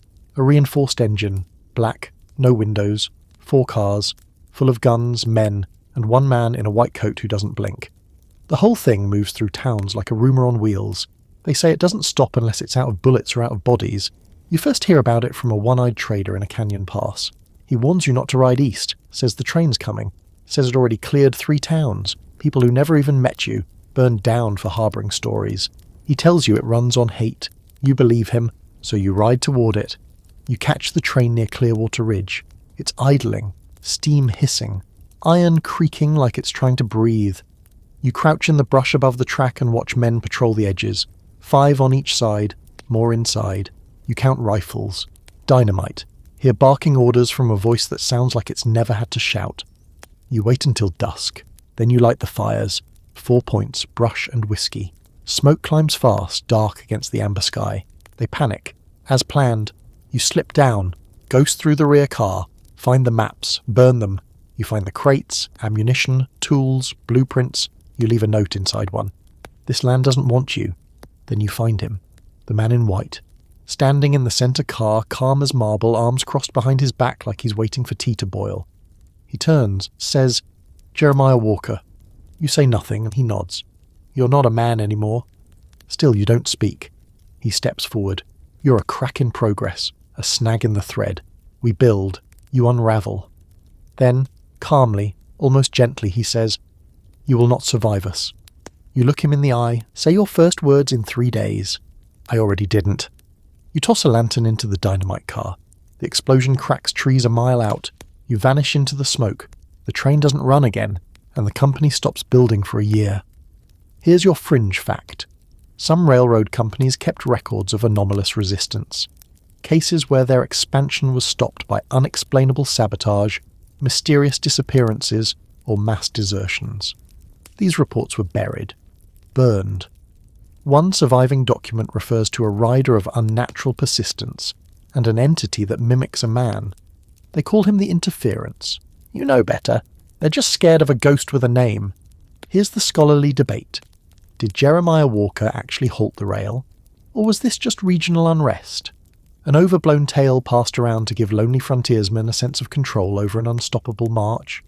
There's no hard proof, but there's one surviving photograph, a blurred shot of the kill train wreckage, and in the foreground, a man, tall, shadowed, hat low, no face, just the suggestion of one, or too sharp, and too still, or too familiar. You ride west again. No roads, no rails, just the wind behind you, and the sound of hammers trying to drown you out. The bear finds you before you find it. You're trudging through a fog-slick valley in the sawtooths, boots caked in ash and sap, when the sound of branches snapping behind you shifts from natural to personal. You stop walking. Hand rests on your rifle, but not raised. No sudden moves, not with what's behind you. It growls low. That deep, rattling sound that comes from a chest the size of a stove and the appetite to match. You turn, and there it is. The bear. Not a regular bear. Not even a large one. This thing looks wrong. Hunched. Scarred. Its fur matted with dirt, blood, and what might be snow or bone dust. One of its eyes is missing. Just a black sunken pit. But the other is gold. Bright gold. And it's locked on you. It doesn't charge. It watches. You nod once, like you're acknowledging something ancient and overdue. Then you raise the rifle. Before you can fire, it rushes. Faster than it should be, faster than anything that big has a right to be. You fire, once, twice, maybe 3 times, and then it's on you. You hit the ground so hard it knocks the breath from your chest. The rifle's gone. Your back screams. Claws rake your coat. One paw lands on your shoulder with the weight of a chimney collapsing. Teeth snap just past your throat. You twist, ram your boot into its side. Doesn't budge. Your hand finds mercy. The knife. You bring it up. Drive it deep. Not once, not twice. You don't count, you just survive, and then it goes still. Not soft, not limp, just still. The blood smells sweet, like syrup and rot. You roll out from under it, chest heaving, mouth full of hair and dirt. You sit against a rock, watching as the creature's body shudders once, then dissolves. Not rots, not melts, dissolves, like dust in the rain. By morning there's nothing left but a gouge in the earth and one long golden claw. You keep it, not as a trophy, as a warning. You limp through the next few days, shoulder bruised black, wrist swollen, knife chipped, but you're alive. Again. And the wilderness seems to know it. Animals avoid you now. Even the ones that once watched from a distance. Crows, coyotes, those strange foxes with too many tails you're not entirely sure were ever real. They all vanish. The world goes quiet when you pass. Not peaceful, not respectful, wary.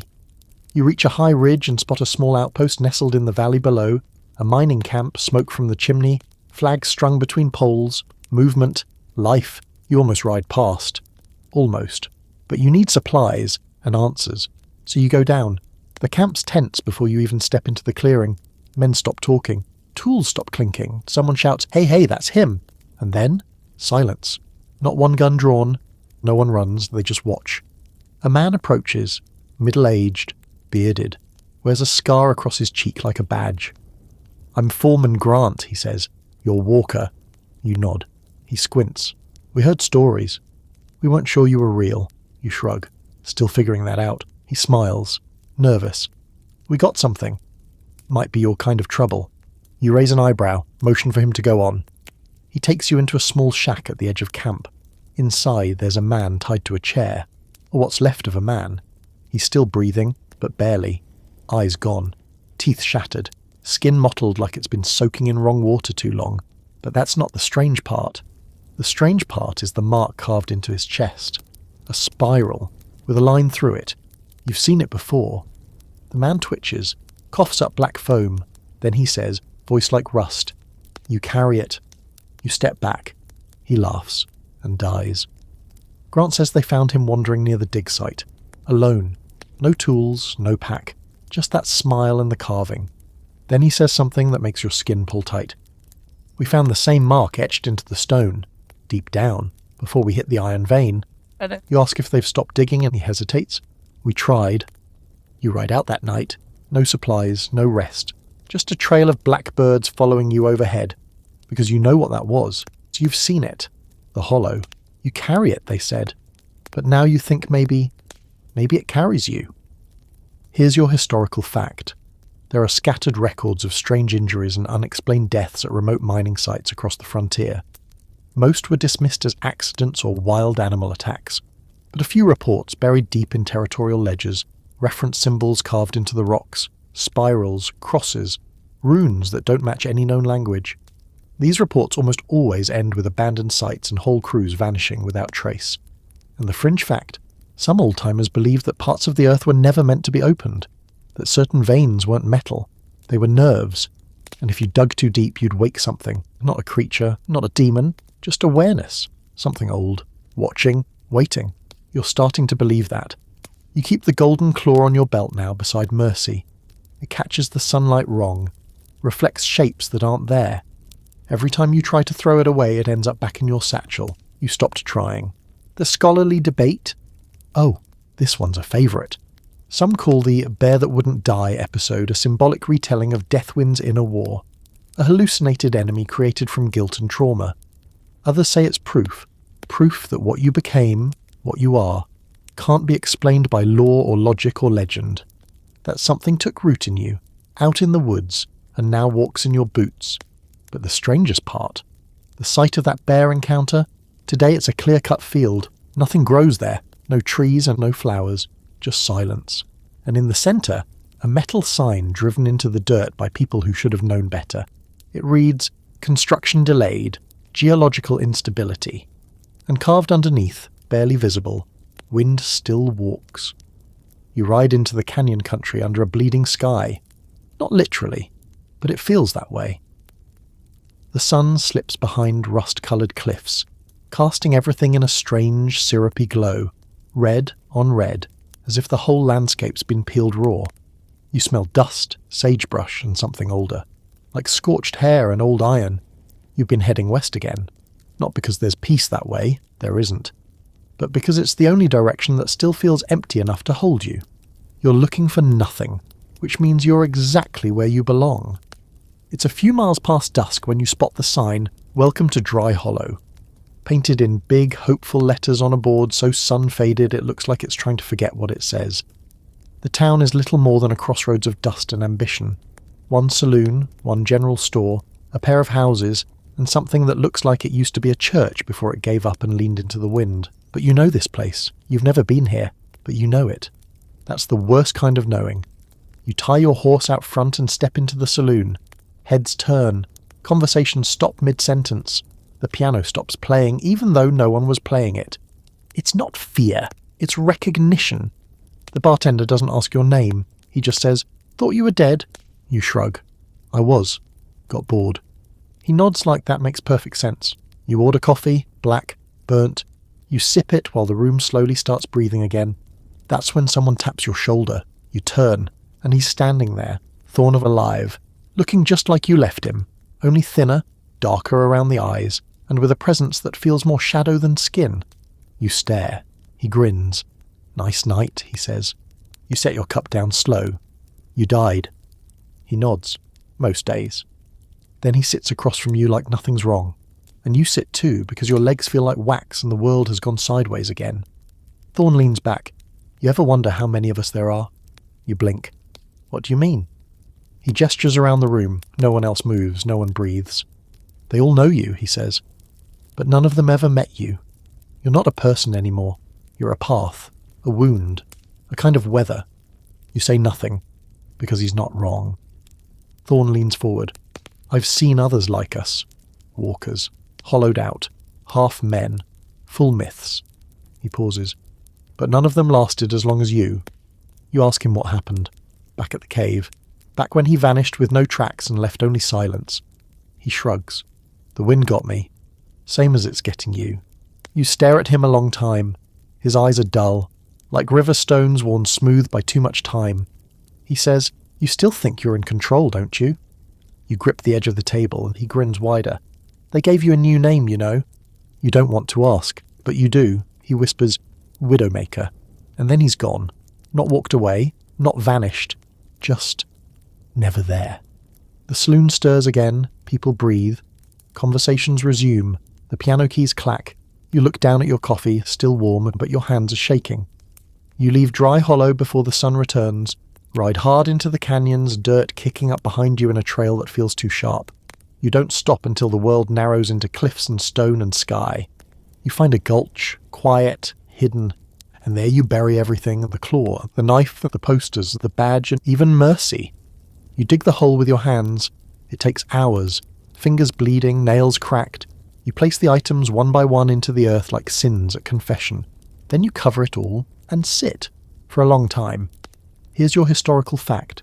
Some outlaws were known to fake their deaths, vanish, take new names, head west then west again until they ran out of map. A few were never seen again. Others were spotted decades later, older, quieter, still carrying the weight of names they no longer spoke. They were said to haunt towns not with violence but with presence. You're starting to understand them. But here's your fringe fact. In Navajo folklore there's the concept of skinwalkers, beings who can wear the shape of others, who move between the natural and the cursed. They don't just pretend to be something, they become it. And once you wear a shape long enough, they say, it forgets how to come off. You think about that now, the shape you've worn, Deathwind, Widowmaker, Walker, all names, but none of them yours. Not anymore. That night you sit by a fire and try to remember your mother's face. You can't. Just the sound she made once, soft like a hummingbird stuck in a storm. You close your eyes, and for the first time in weeks, maybe months, you sleep and dream of a cabin, a warm one, small, smoke curling from the chimney, and someone sitting on the porch, not armed, not afraid, just waiting. The scholarly debate surrounding your disappearance starts here. Some say Jeremiah Walker simply retired, gave up the ghost, buried the legend and became something softer. Others say this was the beginning of the second life, the one no one wrote down, the one where he walked into the mountains and met whatever's been hunting him face to face. There are even rumours of sightings in far-off territories. A tall man, hat low, silent, never leaves tracks, doesn't carry weapons anymore, doesn't need to. But here's what we do know. The next group of railroad men who came through canyon country, they found a grave, unmarked, fresh. Inside were items no one could explain, a badge too old to match any station, a knife named Mercy, a gold claw, and a folded piece of paper that read, "No more building, not here." The site was abandoned, the trail closed, and somewhere, under a bleeding sky, a man kept walking. Maybe toward peace, maybe toward nothing, but still walking. Always walking. You've been walking for days when you hear the hammering. At first you think it's thunder, distant, rhythmic, a storm still 100 miles off, but then it doesn't stop. Same beat, same spacing, steel on steel. You crest a ridge, and there it is, gleaming like a wound across the land of the railroad. Again. Only this one isn't new. It's moving. Engine black as tar, pushing forward like it knows you're watching. Behind it, men with shovels, drills, saws, dust-coated, hollow-eyed, sleeves rolled up past elbows stained with soot. They don't speak. They don't stop. They just build. And standing over them, watching from the engine car, a man in white. You feel the heat rise in your chest before your brain catches up. It's him, the man from the kill train. You burned him, you buried him, but there he is, still clean, still calm, still looking at you like you're the one who needs to apologize. You back away from the ridge before they see you, move low, quiet. This place is wrong. Not just in the men are dying to make it right kind of wrong, but deeper. The way a hole is wrong when it goes too far down. That night you camp near a dry riverbed, out of sight. You watch the stars blink out one by one, as if something up there is exhaling. You don't light a fire. You don't need warmth tonight, just silence and a plan. Morning comes yellow and ugly. You follow the line. Stay just far enough behind the rail crew that your tracks get swallowed up by theirs. You notice things. The way the birds stop singing. The way the trees near the tracks lean away. The way the ground vibrates with each hammer blow, like it's trying to warn you. By dusk you've made it close enough to see their tools. Rows of pickaxes and shovels lined up too neat. Like soldiers in a war they don't know they're fighting. Then you see the bodies. 3 of them, workers, collapsed near the tree line. Eyes open, faces calm, hands bloody. You check their pulses. Gone. But no one around them is reacting and the others just keep working. Stepping around the corpses like spilled paint. You step back, heart hammering, and that's when you hear it.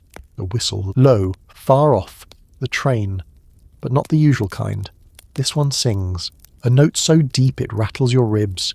Carries through the trees like a hymn played through a throat made of stone. You run, but not away. You circle. Loop back through a gulch, past a stream so still it might as well be glass.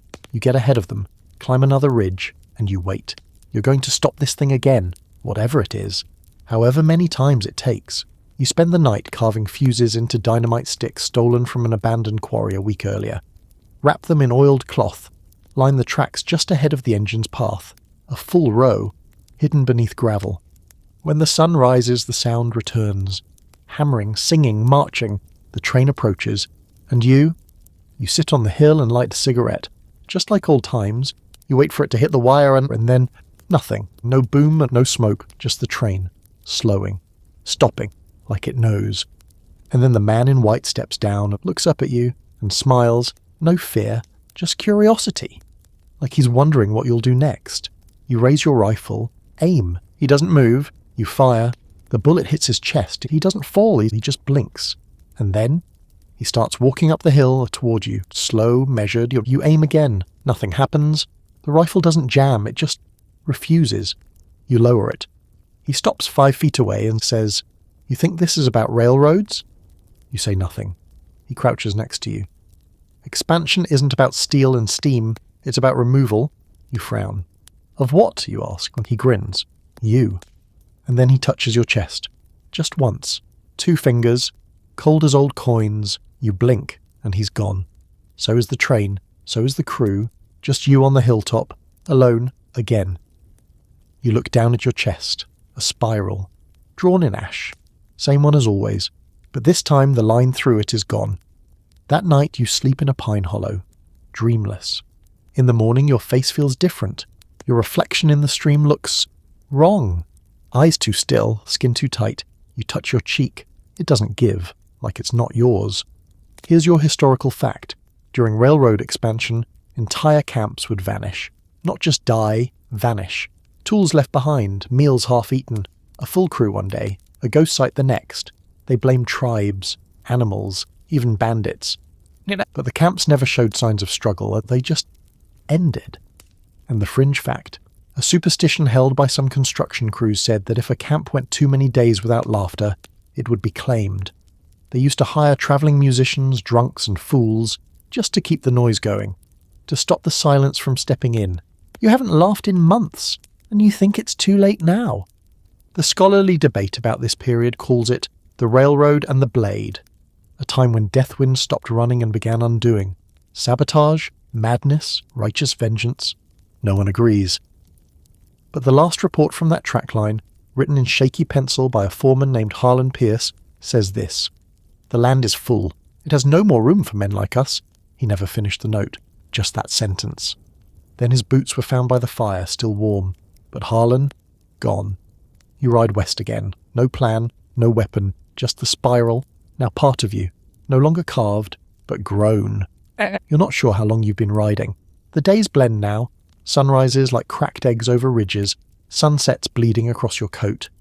Time feels soft, uncommitted. Like even the sky isn't sure if it's still following the clock. You reach a canyon so deep it swallows echoes whole. Stand at the edge and drop a rock just to feel something move. You never hear it land. Feels about right. At some point you stop using your real name, not because you're hiding. That part ended a while back. It's just, no one asks anymore. When strangers meet you on the trail, they give you a nod like they've seen your shadow in a dream and say, "You him?" And you just say sometimes. That seems to be enough.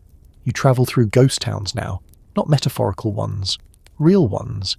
Places where dust is thicker than memory. Whole buildings slouched like they're waiting to be buried. Saloon doors still swinging without wind. You never find bodies, just absence, heavy and deliberate. There's one town in particular, name's long gone. Sign weathered blank. You ride in mid-afternoon, no birds, no bugs, no sound. The dirt crunches loud under your boots as you walk through the centre of the street. You pass a barber shop. All the chairs face the mirror. All the mirrors are cracked, but just on your side. You walk into the church. Pews are empty, except the last row, where a girl sits, not young, not old. Somewhere in that timeless pocket of age where grief has more weight than years. She turns when you enter, looks at you like you're late. "You left," she says. You sit beside her. Don't answer, because what would you say? You always leave. She holds something in her lap. A book. She hands it to you.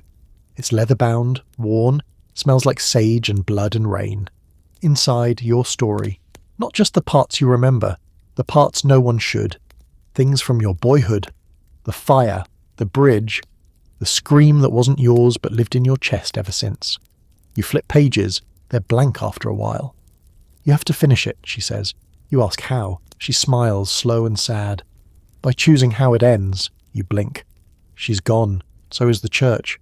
You're sitting in the middle of a dry riverbed, book in your hands, boots wet with morning dew.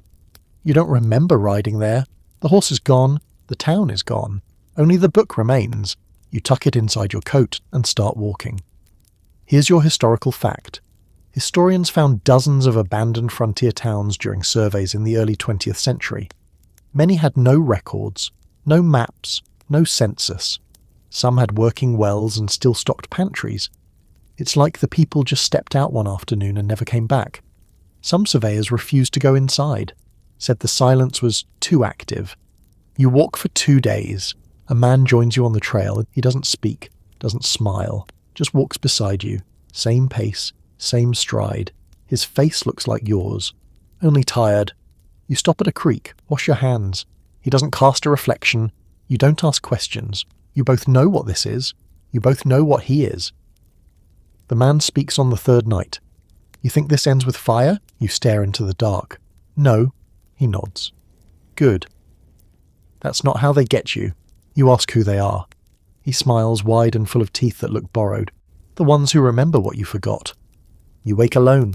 Your boots are dry, but your shadow's longer than it should be. You find another town. This one lives. Barely. A mining village clinging to the side of a cliff like it's afraid of falling but too tired to climb back up. They don't recognize you here. That's new. You buy jerky and water. Sit on a stump near the edge and watch the sunset try to convince the sky not to die. An old man joins you. Wears a badge that's more rust than tin. You see the hollow out there, he asks, pointing toward the horizon. You squint. There's a dip in the land. Wide. Blackened. Nothing grows in it. Used to be a lake, he says. Dried up when the ground started breathing. You raise an eyebrow. He nods, eyes glassy. Sometimes at night we hear it, like it's remembering something. He offers you a drink, you accept. Moonshine and matches. Burns going down. Feels honest. You ask if anything ever comes out of that hollow. He shakes his head. No, things only go in. You sleep that night under the stars, wrapped in a wool blanket that smells like home and nightmares. You dream of her again. Morrow. She's sitting by a river, washing blood from her hands, humming that tune you never learned the name of. She looks at you, says, "You should have let me stay dead." And then she smiles, not cruel, not kind, just knowing. You wake with tears on your cheeks and dirt in your mouth. The air smells like pine and endings. Here's your fringe fact. Some cultures believe your shadow holds your past, and that if it gets too long, it begins to remember things you didn't do, but might. That's why certain tribes burn the belongings of the dead, to keep their shadows from growing beyond the grave. You start watching yours more closely.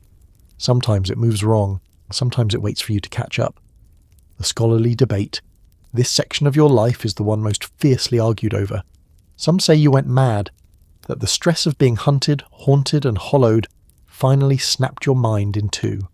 Others say this is when you became what you were always meant to be, a walker between stories, a knot in the rope of time, but the part that never changes, the book. Every version agrees. You began writing it, with blood, with dust, with everything you lost, each page filled with what came next. One witness claimed to have seen it, hidden in a church library 2 states over, said it was bound in deer hide and screamed if you tried to skip ahead. That same witness disappeared 3 days later. All they left behind was a note, 1 sentence. He's almost finished. You keep walking, or your boots wear thin, but your pace never breaks, because the story's not over, not yet. Not if you're the one telling it. The city hits you like a punch to the lungs. You smell it before you see it. Coal smoke, piss steam, perfume trying too hard, and that underlying rot of too many people living too close together. You haven't been this close to civilization in months, maybe longer. You're not sure why you came. Curiosity, madness, some instinct to circle back to where the noise still thinks it can drown out silence, or maybe you just want to know what the world thinks happened to you. You tuck the book deeper into your coat and ride into the edge of the city under a curtain of dusk. The town is bigger than anything you've seen in years. Stone buildings, gas lights, horses hauling wagons of goods instead of bodies, and people moving like they've got somewhere urgent to be. Nobody looks at you twice. And that's the part that throws you. You used to step into a room and freeze it solid. Now, you're just another coat with boots. No whispers, no glances. No one even clocks the knife at your belt, the scar on your neck, or the way your shadow doesn't always line up with your feet. You find a room above a tailor's shop. One bed, one window, no questions. Perfect. You spend the first night sitting in the dark watching gas lamps flicker outside like tired stars. Every time a carriage passes, your hand twitches toward the knife. Muscle memory, paranoia, reflex. All three. But no one comes, no bounty hunters, no railroad men, no ghosts, just you. That might be worse. You head to the library the next day. Yes, a library. Don't look so surprised. You may not read much these days, but when the world forgets your name, you have to go see who wrote the story in your place. The librarian's a kid, maybe 20. Spectacles so thick you can see the town twice through them. You ask for records, outlaws, obscure, Western territories. He stares at you. What's the name? He asks. You hesitate. Walker, you say. Jeremiah. He nods. Starts flipping through a battered index like it owes him money. You wait. A minute later he looks up, but no listings. You blink. None? Not here. You ask to check the news archives. Same story, no story. You press harder. Ask about the Fort Dawson hangings, the kill train explosion, the Clearwater Ridge duel. Nothing. Like it all just evaporated, but there is something. He hesitates, then pulls a newspaper clipping from a stack. I mean, this one's weird. Came in through a donation bin. Doesn't match any issue we have. You read the headline, Stranger Guides Wagon Train into Madness. No byline, no date. The story's written in an almost poetic tone, like someone trying too hard to make horror sound like history. But it's you. You can feel it in your teeth. You hand the paper back. The librarian asks if you want to keep it. You say no, because it's already inside you. You wander the streets after that. Watch as people laugh too loudly, step too quickly, and live lives that feel like they're auditioning for something bigger. You pass a shop window with a mirror. Pause, look. And the man staring back isn't you. Not exactly. Looks like you. Moves like you. But the eyes are wrong. They're not angry or sad. They're hungry, like he's waiting for something. Like he's not convinced you're still real. Here's your historical fact. In the late 1800s, several lawmen tried to compile an outlaw index, a ledger of all known criminals in the West. Dozens of names were lost due to fire, misfiling, or political erasure. Some were deliberately wiped from records to protect the reputations of cities, desperate to distance themselves from blood-soaked origins. And the fringe fact. A lesser-known urban legend speaks of the man without records, a figure said to appear in frontier towns right before disaster. No one could remember when he arrived. No one could name him. But after he left, things were changed. Cattle wouldn't breed. Wells turned sour. Some claimed they'd seen him smiling in a broken mirror weeks before he ever showed up. They started calling him Red Echo. You find a bar at the edge of town that smells like rye and sweat and second chances. Sit at the counter, order a drink. The bartender pours slow, says, "You from around here?" You shake your head. "No one is," he mutters. You sip, and from the corner someone coughs. A kid, maybe 18, thin as a fence post. Tries too hard to sit wide like he's earned space he hasn't filled yet. He's got a gun. And your name? Jeremiah Walker, he says. You don't turn, just sip again. You're him, right? Deathwind? You finally glance at him. He beams like he just spotted a comet.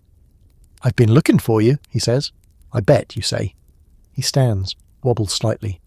I heard you can't be killed. You shrug. Try anyway. He blinks, then laughs.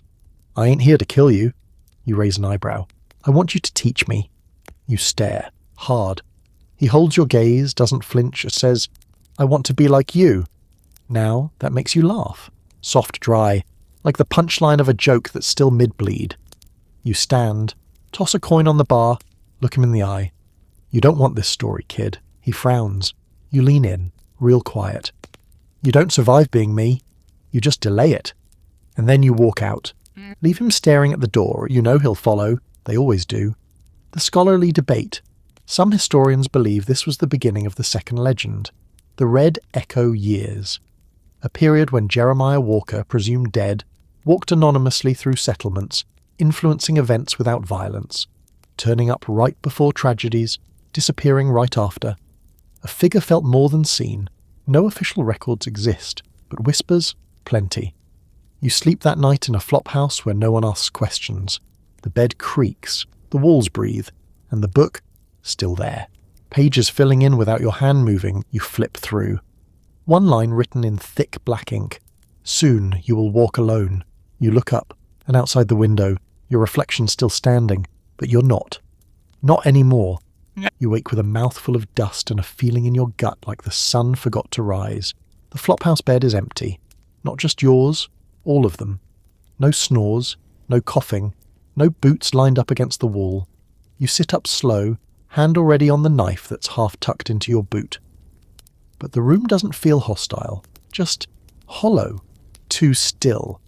You stand, stretch, crack your spine into place like old wood settling. Your coat smells like smoke again, and you don't remember why. Then you see it. Propped against the inside of the door, a photograph. Torn edges, black and white, glossy but faded. You pick it up, and you see yourself. Standing beside the gallows at Fort Dawson, right hand on your belt, head turned just slightly, like you're about to walk away from a story you haven't finished telling. You stare at it a long time, because here's the thing, you've never been photographed. Not that you know of. But there you are, clear as guilt. You head out into the street, boots echoing too loud on the cobblestones. The city hasn't woken yet. Or maybe it's just pretending not to notice you. Gas lamps burn with a weird flicker, like they're unsure which direction to cast their shadows. You duck into the back of a bakery, steal bread you won't taste. You walk past a preacher on a soapbox yelling about the thunder beneath the soil. You don't stop. You don't want to know. By noon, you're sitting on a bench outside the City Hall building. You've read the paper twice. Nothing in it makes sense. No news from out west. No mention of rail expansions, no murders, no bounties. It's like the country just stopped. Then a man sits beside you, grey suit, clean gloves, no dust on his boots. "Mr. Walker," he says without turning his head.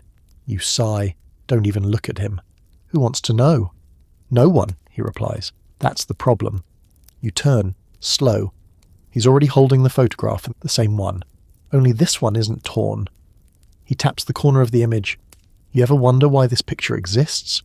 You stare. He grins, teeth like nails. "It doesn't." Then he hands it to you, and it vanishes. Your hands are empty, just like that. "Something's collapsing," he says. You blink. "What?" "Storylines, threads, you, all of it." He stands, adjusts his hat. "You're not a person anymore, Mr. Walker. You're a moment, a hitch in the tail, and stories like that, they get edited." You open your mouth to ask what that means, but he's already walking away. People part around him like he's smoke, or something worse. You sit there for a while. Then you realize you never told him your name. That night you leave the city, on foot. No horse, just you, the knife, and the weight of too many closed chapters stapled to your ribs. You walk until the buildings thin out, until the lights give up, until the stars stop blinking and the horizon becomes a rumour. Then you find the shack, middle of nowhere, leaning, half collapsed. And inside, photographs, hundreds, pinned to the walls, laid across the floor, hanging from twine like drying skins. All of you, different towns, different clothes, same face, sometimes blurred, sometimes staring straight into the lens, sometimes standing in a crowd of people who don't seem to know you're there. One photo shows you riding beside Thorne. He's grinning. You're not. You stare at that one a while, and then you flip it over. A note scrawled in ink. He didn't die. You just forgot him. You don't sleep that night. You just burn the shack, all of it. Photos curl, ink bubbles, but one picture won't catch. You leave it behind, face down in the ash. Here's your historical fact. Photography was becoming more widespread in the late 1800s. Travelling photographers offered portraits in frontier towns. But some folk were deeply superstitious about cameras, believing they captured not just your image, but a piece of your spirit. Some refused to be photographed at all. You wish you'd done the same. You head south, cut across the bone-coloured plains where the grass grows in patches and the sky never quite commits to blue. At a crossroads, a child offers you an apple and says, "My grandfather said you were a horse thief." You take the apple. Your grandfather was right. She laughs, like it's a joke, and you don't correct her. Later that day you find a letter nailed to a tree. Plain envelope. No postage. Just your name scrawled across the front in handwriting that looks familiar. Inside? One sentence. There are fewer pages left than you think. No signature, no return address. You burn it. But not before reading it 5 times. The next town you pass through doesn't speak your name, but it feels like they want to. And everyone watches you like they're trying to remember something, but can't. The bartender serves you without question. The stable boy won't meet your eyes. And a woman on the porch of the hotel says, "You're him." But then she shakes her head, confused. No, you can't be. He died. You nod. Yup. She watches you for a long time and finally whispers, "Then why do I still see him in my sleep?" Here's your fringe fact. There are stories, quiet ones, that say a person can haunt themselves, not just memories, actual tangible presences. If the world forgets you before you're ready to leave, part of you gets stuck, becomes a ripple, a glitch, a ghost with skin still on. And what happens to the rest of you? That's the part they don't explain. The scholarly debate. Some say this is where the line blurs, that Jeremiah Walker ceased to be a man and became a recurring event, that he started appearing across states, decades, even eras, always the same, never aged, a metaphor made flesh. Others say this is when he truly cracked, wandered into the belly of legend and let it eat him alive. But then there are the photos. They keep surfacing as in archives and in boxes, in walls, and when they're tested, the ink is always fresh, even if the photo's dated from 1885. You sleep under the stars that night, try not to dream, fail. You see the gallows again, but this time you're standing beneath them, watching someone swing. And the man dropping from the rope, he looks just like you, only lighter, like he never had to carry what you did. You wake with your heart in your throat, and your hands clenched into fists. You've got 3 days' food, 2 knives, no map, and 1 photo still folded in your coat. The one that won't burn. You don't look at it, but you feel it pressing against your ribs, like a second heartbeat. You wake up to crows circling above your camp like vultures in training. There's no fire, just ash. You didn't start a flame last night. You haven't for weeks. But the ground's warm beneath your bedroll. The smell of smoke lingers in your coat like someone else's memory. You pack up slow, checking each corner of the clearing like you're being watched. You are, but it's not a man, not even something with shape. It's the end. You can feel it now, and you've been riding this long, slow spiral for so long, you started thinking maybe it was just a path. But it isn't. It's a drain, and you're circling closer to the hole, and so you ride. West again. Always west. Until the hills begin to flatten and the air goes brittle with pine and cold, and the scent of something older than wind. You know this place. Even if you've never set foot in it, it's where you started. Not geographically, but spiritually. You reach a small rise, and beyond it a clearing. And in the middle of the clearing, the cabin, the one from your dream. Warm, small, porch slanted, chimney leaning a little too far to one side. There's a rocking chair out front. Empty. Rocking. No wind. Of course, you approach slowly. Each step heavier than the last. Boots crunch over brittle needles and memories you don't remember making. At the door, you pause, then you knock. Not because you need permission, but because you want to see if anything knocks back. It doesn't. You push open the door, and there inside is you. Sitting in a chair by the fire, older by decades, face softer but eyes harder. He looks up, smiles. About time. You say nothing. Just step inside and close the door behind you. The heat's real. The fire crackles with purpose. The older you gestures at a second chair. You sit, and the silence between you is thick enough to chew. Finally he says, "Thought you'd have gotten here sooner." You shrug. "Took a wrong turn." Somewhere around existential collapse. He chuckles. "Yeah, that'll slow you down." He leans forward, hands clasped. "You know what this is, right?" You nod. "I'm the last chapter." He smiles, not proud, just resigned. And you're the page before it. You talk through the night, about everything, the wagon train, Thorn, the claw, the book, the name you gave up, the one you took back, about how stories bend until they snap, and what comes after. Older, you says, "You're not dead yet, but you've passed through something most don't." You nod. "I lost the plot." He shakes his head. "You became the plot." You sip something from a mug that tastes like cedar and salt and endings. He leans back, eyes on the fire. "You've still got one ride left," he says. You ask, "To where?" He shrugs. wherever the story finishes. Then he hands you something, a coat, just like yours, but clean, no blood, no dust, no weight. You take it, put it on, it fits, like it's been waiting. Here's your historical fact. There were stories of frontiersmen who vanished in their final years. No graves, no bones, just gone. Sometimes, decades later, their names would appear in places they couldn't have been. Post ledgers, diaries, news clippings, as if they kept walking long after they were supposed to stop. And your fringe fact. Some say the world spins not on an axis of rock, but on stories. And when a story refuses to end, the world shudders, shifts, spits the story out somewhere new, changed, burnt, but still alive. You leave the cabin before dawn. Older you doesn't follow, doesn't wave, just nods. Said it! Like he's watching the last version of himself leave the cycle. You mount a horse you don't remember saddling. It's white. Not the pure kind, but the kind that looks like it was once a storm. You ride north, not fast, not with purpose, just steady, and at the edge of the woods, you see it. The thing you've been avoiding. The shape that walked behind you for months. The monster, or whatever passes for it. It's tall, limbs too long, skin grey, no face, only the suggestion of one, and it doesn't move, doesn't attack, it just waits. You stop a few feet away, look it in the spot where eyes should be, ask, "Are you the end?" It tilts its head, then slowly nods.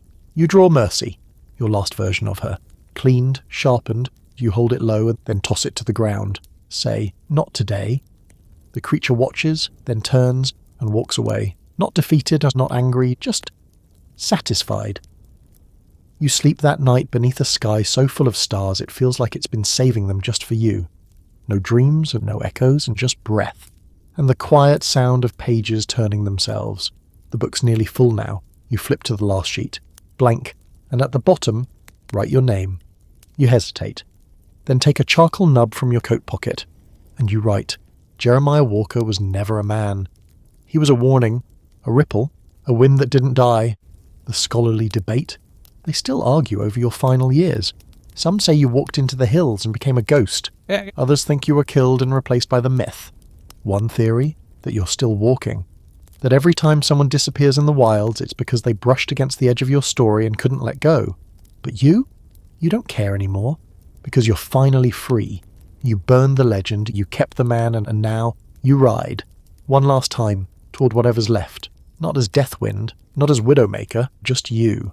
Whatever that still means. You ride through the last of the frontier like it's breathing its final breath. Behind you, a lifetime burns down to smoke. Forts swallowed by forest. Camps erased by snow. Stories left to rot in someone else's mouth. Ahead of you, there's nothing but open land and the steady promise of no more pages. But the land, it's different now. Quiet, sure, but not empty. It feels watchful, not in a hostile way, just curious. Like it's wondering what you're going to do now that the killing's over. Now that there's no one left chasing, and no one left to run from. The book is nearly closed, the knife is buried, the names are gone. Even the sky looks different, less like a lid and more like a mirror. You follow the edge of a ridge until you reach a flat plateau that stretches like a giant's table. The kind of place that feels ceremonial, even if no one's ever prayed here. You dismount, boots hitting the dirt soft, like you're afraid to wake something. The horse doesn't wander. It knows this is where it ends too. You walk to the centre of the plateau and sit. No fire, no journal, no thoughts worth folding into memory. Just you. And the stillness. You've been called 100 names. Killer, guide, ghost, saviour, devil, wind. But none of those names are in your mouth now. They don't feel like they ever belonged.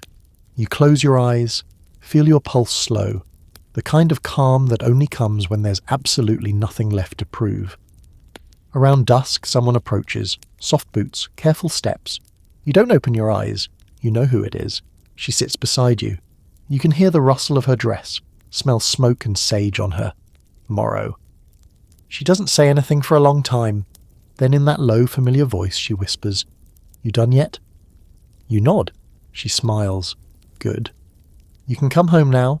You open your eyes and see her face, exactly as you remember it. Except she's real. Not a dream, not a guilt-born ghost, just her. You ask the only question you can. Is this it? She shrugs. Depends. You ready for it to be? You think for a long time, then you say, Yeah, I think I am. She stands, offers her hand. You take it. And for the first time in longer than you can measure, someone holds you. Not out of fear, not out of reverence, just because they want to. You walk with her down the other side of the ridge. No trail, no markers. Just that slow descent into something like peace. Here's your historical fact. After 1890, the US government declared the frontier officially closed. No more wild land, no more unexplored stretches of wilderness. It was the end of an era, on paper, but in truth some places never closed. They just learned how to hide better. And your fringe fact? Some believe legends don't die. They go dormant, like old gods buried under mountains of disbelief. But if the world ever gets quiet enough, if the wind ever really stops, you might hear them walking again, boots on dust, voice in a low hum, not lost, just resting. The scholarly debate never ends. Did Deathwind vanish into myth, or live on under a new name? Some say he drowned in a flood. Others say he built a cabin and died in his sleep. A few believe he became part of the land, cursed or blessed, depending on who's telling the story. But there's one report, unconfirmed, unreliable, written by a schoolteacher from Oregon in 1912. She claimed a stranger knocked on her door during a storm, tall, quiet, eyes too tired to belong to anyone younger than the earth. He asked for shelter. She fed him. He told her a story. Then he left before morning, left behind a book too, wrapped in a deer hide cover, no title, no author.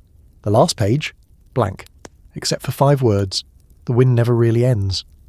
You and Morrow keep walking, into the brush, into the dark, and into whatever comes next. And behind you, the wind picks up. Soft warm, not angry and not violent, just final.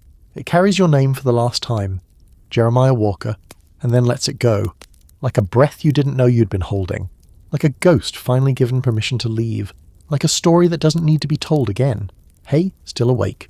You made it. I mean, barely, but still. All the way through the dust and the dread and the deadliest frontiersman this side of anywhere. You walked beside Jeremiah Walker through 30 sections of fire, blood, memory, and myth. And now, he's gone, or maybe he finally arrived. Some stories end with a bang, some stories fade. This one. It stepped into the woods with a woman named Morrow and didn't come back. But maybe that's the point. Maybe not every story needs a final word. Maybe sometimes the best thing we can do is let the ghost put its boots up and rest a while. So where does that leave you? You're sitting there now, lights low, I hope, fan humming if you took my advice, heart quiet, brain full, hopefully not too full. Let the wind settle a bit, let the story dissolve, and when you're ready, when your own boots hit the floor tomorrow morning, remember, legends aren't always larger than life. Sometimes they are life-hard, dusty, unglamorous, and entirely misunderstood. And every now and then, if you walk far enough and listen close enough, you might just hear the echo of one still out there, still walking, still watching, still warning. So, close your eyes, you've earned it. Let the night take the weight off your shoulders. Let the stars flicker behind your eyelids, and let the wind dash. The right kind of wind this time. Carry you off somewhere soft, sweet dreams.